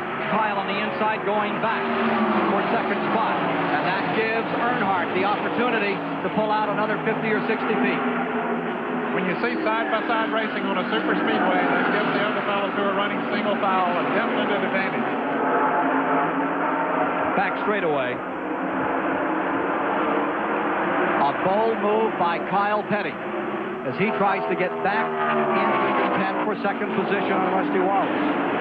And if they would go into that single file line, the skirmish could develop with this man for the lead. Darrell Waltrip has caught up to Dale Earnhardt. He was some 10 or 12 car lengths behind him, Ken, after their green flag, and now he has caught up to him. So either Earnhardt's not running as fast or Darrell Waltrip has picked up some speed. 24 to go. Wallace dispatches Kyle Petty again. and clambers back after Earnhardt. There's Davey Allison up on the high side as he moves around Buddy Baker. Meanwhile, in front, Waltrip looks like he's ready to try to get his lap back. Yes, he is. He is running very good now. The best we've seen him run all day. A breather for Earnhardt. If he could lock up in a draft with Waltrip, that might give him an advantage. 23 laps to go this time by. The Cannon Greater Hartford Open is next this afternoon on CBS. We're live with you at Michigan International Speedway. $500,000 approximately to be decided in the next 22 laps next time by. They shriek and howl as they move down into turn number 1. Earnhardt deliberately setting a pace that he thinks will bring him the checkered flag. Is it all the car has? I would presume so. That's his style. Wallace and now Kyle Petty willing to work in a draft and try to climb back up the ladder for one more peek at the top. Waltrip was able to catch Earnhardt, but he hasn't been able to move any closer to him, Ken, since he moved up, so maybe Earnhardt was just sort of cooling it there. For a moment, let's talk about that draft as we see car number 17 running a few feet back off the car number 3. Well, certainly, when you're running about the distance that Darrell Waltrip is behind Dale Earnhardt, he is feeling the draft off of Earnhardt's car, which opens the air up, makes thinner air for him to run in, and that enables him to pick up speed, particularly on the straightaways here. Closing down. Wallace pulling in on the leader. Inch at a time. He is gaining on him right now, especially after they got into single file format, as he and Kyle Petty are now, and Kyle's coming right on up with Rusty Wallace, so the two of them working together seems to be an advantage. At turn 1, definitely Wallace closing the interval. It shrinks.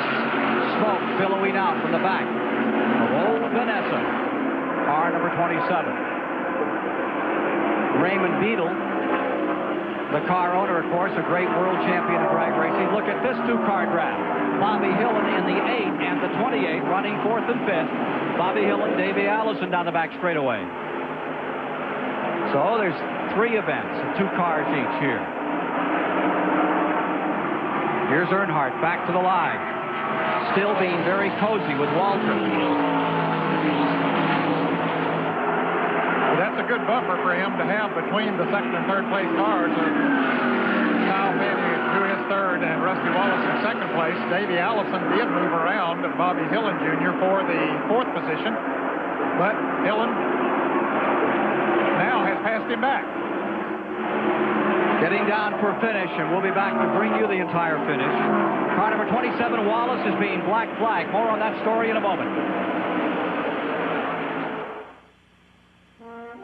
As smoke billowing out of the back of the car, NASCAR officials ask him to come in.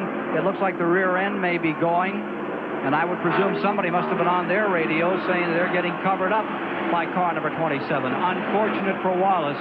A tremendous break for Earnhardt, seeking his 7th win of the season here this afternoon. But apparently, Ken, he just made a stop-and-go situation in the pits, and apparently NASCAR is going to let him go out and run by himself. He was running into traffic and apparently was putting out some grease onto the other cars running behind him, so they let him go on back out, maybe just to run by himself.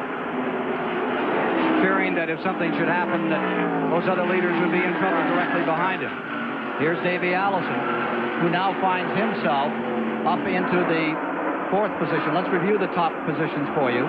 Earnhardt first, Kyle Petty second, Bobby Hillin third, Davey Allison 4th, Tim Richmond 5th, Rusty Wallace shown in 6th. Those cars are in the lead lap, but now Davey Allison has moved around the Bobby Hillin car and has taken over the 3rd position, and Tim Richmond is moving in now on Bobby Hillin. So we got a good battle right there.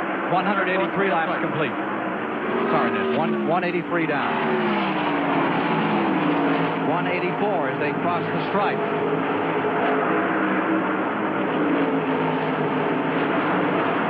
Davey Allison around Hillin finds himself 3rd. Kyle Petty still secure in 2nd place for the moment.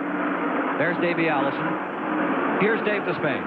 after finishing last in their last 2 races and blowing motors in 3 races in a row. Raymond Beadle's number 2. Caution is out. Pontiac had a shot at this one. Caution had just come out on the racetrack. Raymond, quickly, what happened? Well, they black flagged us and brought us in because they said we've been smoking. We knew it was. It just had a little crack in the pan. We were running okay, but I guess we got beat by the rules again today. It had been smoking all day. Did it get worse all of a sudden? And why didn't they bring you in and check it under that yellow? Well, I don't know. We could have made it the rest of the race. There was no problem. We just had a small crack in the pan. We tried to tell them, but they brought us in just to make sure it wasn't leaking oil on the track. So it was a consultation flag that brought Beadle in and cost this team a shot at victory here today. They still have hope, but now there's caution on the racetrack. Ken? That is about as hard a break as you can get. It is a tough break, no question about it. But apparently there was a lot of oil or grease or whatever it is coming from the car and getting on the windshield of Kyle Petty and the other cars who were running behind him at that time. And I'm sure that that was the consideration by NASCAR. Do you think that was the prudent move there? Yeah, I think so. Harry Gant is on pit road and back out again. We are under a 4th caution now. Checking the track, I believe, in turn 1. Indeed, they are. Back in a moment. Some other crews had called in, Ned. Indeed, one had. Kyle Petty. Yes, he had called in to his crew and said that no oil was coming out of Rusty Wallace's car number 27, just smoke. So apparently it wasn't bothering him that much. So that NASCAR apparently felt differently about it and decided to black flag him there for a moment. Wanted to take a gander. Now he is caught back up, though, with this caution. Rusty Wallace is back up with the leader, so we'll see what he can do. And you're riding with Kyle Petty in 2nd position. At this juncture, 187 laps complete, 188 when they come by this time. On the inside, bottom of the racetrack, the number 17, Waltrip trying to get his lap back. He is now in 7th, 1 lap down. Directly in front is the yellow and blue car of Dale Earnhardt, seeking still another win. After having a great start to this season, it started to go backward. His first win since back prior to May. Then in the 3rd position, behind Kyle Petty, is Davey Allison. In 4th is Bobby Hillin Jr. Tim Richmond would come next, then Rusty Wallace. Now Richmond and a few of those other cars made pit stops, Ken. Dale Earnhardt did not, or Kyle Petty. And Richmond now starts behind Wallace as they come to the stripe. Richmond is on the tail end of the lead lap. Nothing to lose, so he puts the gamble on inside. And as they go down into the corner, Wallace goes to the high side. They stack to 3 deep. Tim Richmond is in the middle as they come around turn 1. Darting back out in front goes Earnhardt. Waltrip falling back a couple of cars. Kyle Petty is in 2nd. Remember that Kyle won the 600 at Charlotte earlier this year. Earnhardt has some kind of a transmission in that thing, Ken, that he can get such a good jump on restarts, and I'm sure that they plan it that way to put a transmission in there so that they can get good speed out of their 2nd and 3rd gear before he goes into 4th gear, and it gives him a good jump on a restart. 189 complete. Getting down to the end of it. 10 laps to go next time by. Davey Allison running 3rd in the Renier Lundy car. Richard Petty's car, number 43, giving you an overview. He's running back in 10th. Pulls alongside Bobby Allison, a few laps down. Terry Labonte directly in front of him. Have a malfunction on the camera from Kyle Petty's car running the 2nd position. There you see him, about 12 car lengths back. And here comes Davey Allison trying to close. Davey Allison to the inside. 2 second-generation drivers with 10 to go. Scrapping for 2nd. Davey will take it. Davey Allison sweeping down to the bottom, takes it high, and goes looking for Earnhardt. There's the lead. There you see the interval as Davey Allison closes in. Will Allison, as a rookie, the first rookie in the modern period, sorry to date you, Ned, if he could pull it off to win 3 in his freshman year. Back to the stripe. He's gaining on it. And he is definitely closing the ground. Davey Allison moving into the corner, 15 car lengths back at turn 1. Dandy race all day, as it always is at Michigan. Rusty Wallace showing smoke. Looked like he had to catch the car once there. Lake speed directly behind him. The car did get sideways with him momentarily. Backstretch. Interval about the same.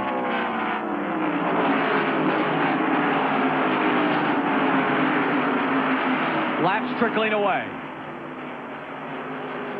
All afternoon, Davey Allison sat there just nursing his car. Many thought the car maybe needed to do a little convalescing, that it had been hurt somewhere. Not the case. It's tough, it's strong. He's waited his time out, and he's there, and he cuts into Earnhardt's lead.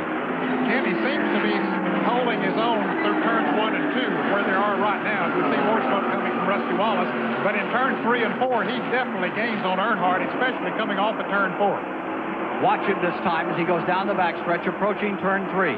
There you see Earnhardt. Diving deep. And behind him, there's that 28 car of Davey Allison. Crew chief on that car, just 26 years old, Joey Knuckles. See, he's moved in a little closer as he came off of turn 4. The car is very strong down this front straightaway. Of course, if you got it strong on one part of the racetrack, that's where you want it, especially on the last lap. 7 laps to go. Earnhardt looking for his 14th career win. Had a correction. Earnhardt in this race trying to win here for the first time in the Michigan 400 is seeking his 26th career win. And again, you watch as Davey Allison takes it very high. A slightly different line that time, trying to gather in a little more speed. He is taking a different line from Dale Earnhardt. Earnhardt keeping his car a little bit lower on the racetrack, but the higher groove is working for Allison because it gives him a good momentum as he comes off the turns. And as you pointed out, Ned, he backs up a little here in 1. Yeah. But if you're running second, you don't want to stay in the same place if it's stabilized. You want to find some place new to try to get the advantage. Absolutely. And that's what he's doing. He's sorting out the asphalt. He's looking it over. There he is in second. Maintaining third. Davey Allison, Tim Richmond in fourth. Back to the stripe. 5 to go. At that time, Davey Allison took a big bite out of that lead. He is definitely closing in. What poise for a new driver moving into the Winston Cup Series. Of course, he comes by it naturally. He's been in a racetrack since he was 1 year old. But Earnhardt gained a little back on him through turns 1 and 2. But when they hit the straightaway on the backstretch, Allison is able to pick up a little draft now, moves in a little closer, and then as he moves into the turn 3, he moves in closer yet. There's the overview of the top 3. Petty dispatched out back in the middle. Davey Allison up front, Dale Earnhardt. Waltrip a lap down. Maintaining 7th. To the stripe. And 4 to go is the signal. Harold Kinder holding out 4 fingers to them as they flash below the starter's stand. And into the corner. Allison trying to think up something. Meanwhile, Kyle Petty wants to get back into it. Kyle trying to close up. New talent making their weight felt in Winston Cup, and you're seeing it here this afternoon. Now we just have our picture back in Kyle Petty's car. He maintains third. He tries a little lower line here. And Davey Allison going a little higher in turn 4, but it's working for him because he has momentum when he comes off of that turn. But if he catches Earnhardt, can he pass him? And 3 to go, and that time Davey went all the way to the bottom. He went right to the bottom of the track. The difference is 3.03. He's testing to see where he can make his move if indeed he is able to get right up on the back bumper of Dale Earnhardt. Time is running out on him, though. Here's Mike Joy. Joey Knuckles, crew chief for Davey Allison. He's caught him. Now, what can he do with him? Well, right now he's out there hunting him a place in line, trying to figure out where the weak spots are. We're going to have to get a run at old Dale. He's run awful good all day, but we've been right there digging, so this is it for the money. I hope to see you in a little while. You're only going to get 1 shot. This is it. And 2 to go. 2 laps remaining. Young Davey Allison. Father is 182. Some people say he's 183 races. seeking his third win. This is his freshman year, his rookie year. It's been some time since we've had a rookie like this. And car owners like Rainier and Lundy willing to gamble on a rookie with a piece of equipment that had been Cale Yarborough's property for so many years. Ken, we talked at the top of the show about the youth. Kyle Petty is 27 years old. Davey Allison is 26 years old. Dale Earnhardt, not an old man, at 35. They're trying to age him a little right here as the white flag comes out. Down to the stripe, dropping all the way below the line. Earnhardt getting really fancy as he tries to break the draft, and Allison moves in. Davey Allison definitely closed the ground. But Earnhardt's car working so well on the low side of the racetrack in turns 1 and 2 will let him pick up a little bit of an advantage. It might be enough to hold off Allison's advantage in 3 or 4, but we'll see. Here they come. Last lap to decide it all. Earnhardt, the defending Winston Cup champion, trying to hold off Davey Allison. Allison is making his move. He closes. He pulls up. He's pulling alongside. Davey Allison on the high side. Earnhardt on the bottom. Here they come to the line. Allison trying to drop low as they come to the line. It will be by 4 or 5 car lengths. Car number 3. He gave him a thrill. Earnhardt has done it. Joey Knuckles and his team will have to wait another day here in Michigan. Cecil Gordon, ecstatic. Lou LaRosa, Kurt Shelberdine. Boy, for all those guys, this is some moment. Dale winning number 27, Super Speedway win number 13. How about that? I'll tell you, he drove a tremendous race today, but he had a race to drive on those last few laps because he had some competition on his tail. Dale Earnhardt, one tough customer, proving to be so here at Michigan today. His first victory here. His best previous finish, 1984 when he finished second.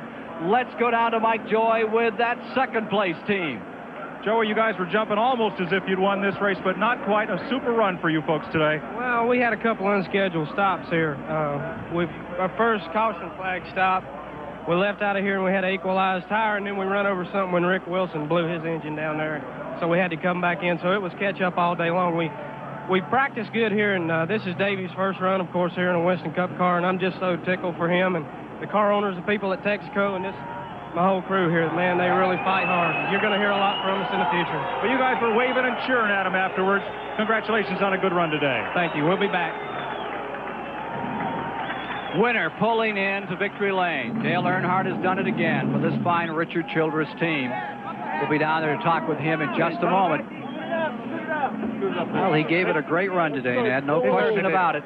The car worked well, excepting one time when they put on left side tires. They slowed a little bit from what he had been running, but once they got a caution flag, were able to put 4 tires on it, then he was the class of the field after that. Taking a big drink of water, just relaxing for a moment.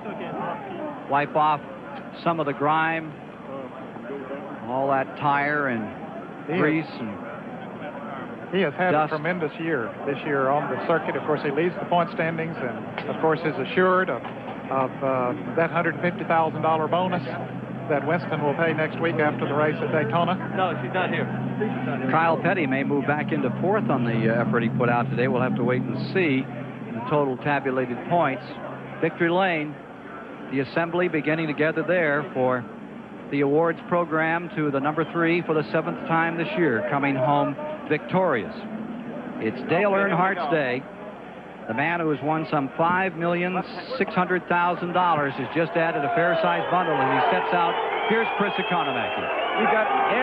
Here's the winner, Dale Earnhardt, smiling and acknowledging the plaudits of the crowd. They booed him when he was introduced this morning. Doesn't make any difference what they say, does it, Dale? We beat him today. Car run good all day. Davey was getting tough at the end, but we had a little something going wrong with the fuel system. It was cutting off about halfway down the straightaway, a little bit spluttering. But, you know, we held on anyway. 31/100ths of a second was the interval on my stopwatch. Were you worried about Davey catching you? Yeah, after the car started spluttering a little bit at the end of the straightaways. It runs smooth all day, and I don't know whether it's getting low on fuel. We had a fuel pressure problem or what, but it started spluttering there at the end. About last 5 laps. Are you aware of how big this one is, Dale? It's number 7 on the air, $150,000 bonus, and a big leg up in the point standing, probably championship number 3. Well, it means a lot for Chevrolet to win here at Michigan for the first time in a long time. We've been working awful hard on this Monte Carlo, and Chevrolet helped us out with some tests we did up here, and, you know, the car ran fine. Richard and Lou and all the guys, they just did a super job. Well, the old heartbeat hot rodder was really throbbing today, wasn't it? It was. She's heart beating right on. Okie doke. Dale Earnhardt, today's winner. Congratulations, Dale. And back to you, Ken Squire. Thank you, Chris. We're going to have a lot more for you from the Michigan International Speedway and the celebrated stars of the Winston Cup Series who have given us so much action and so much drama here today.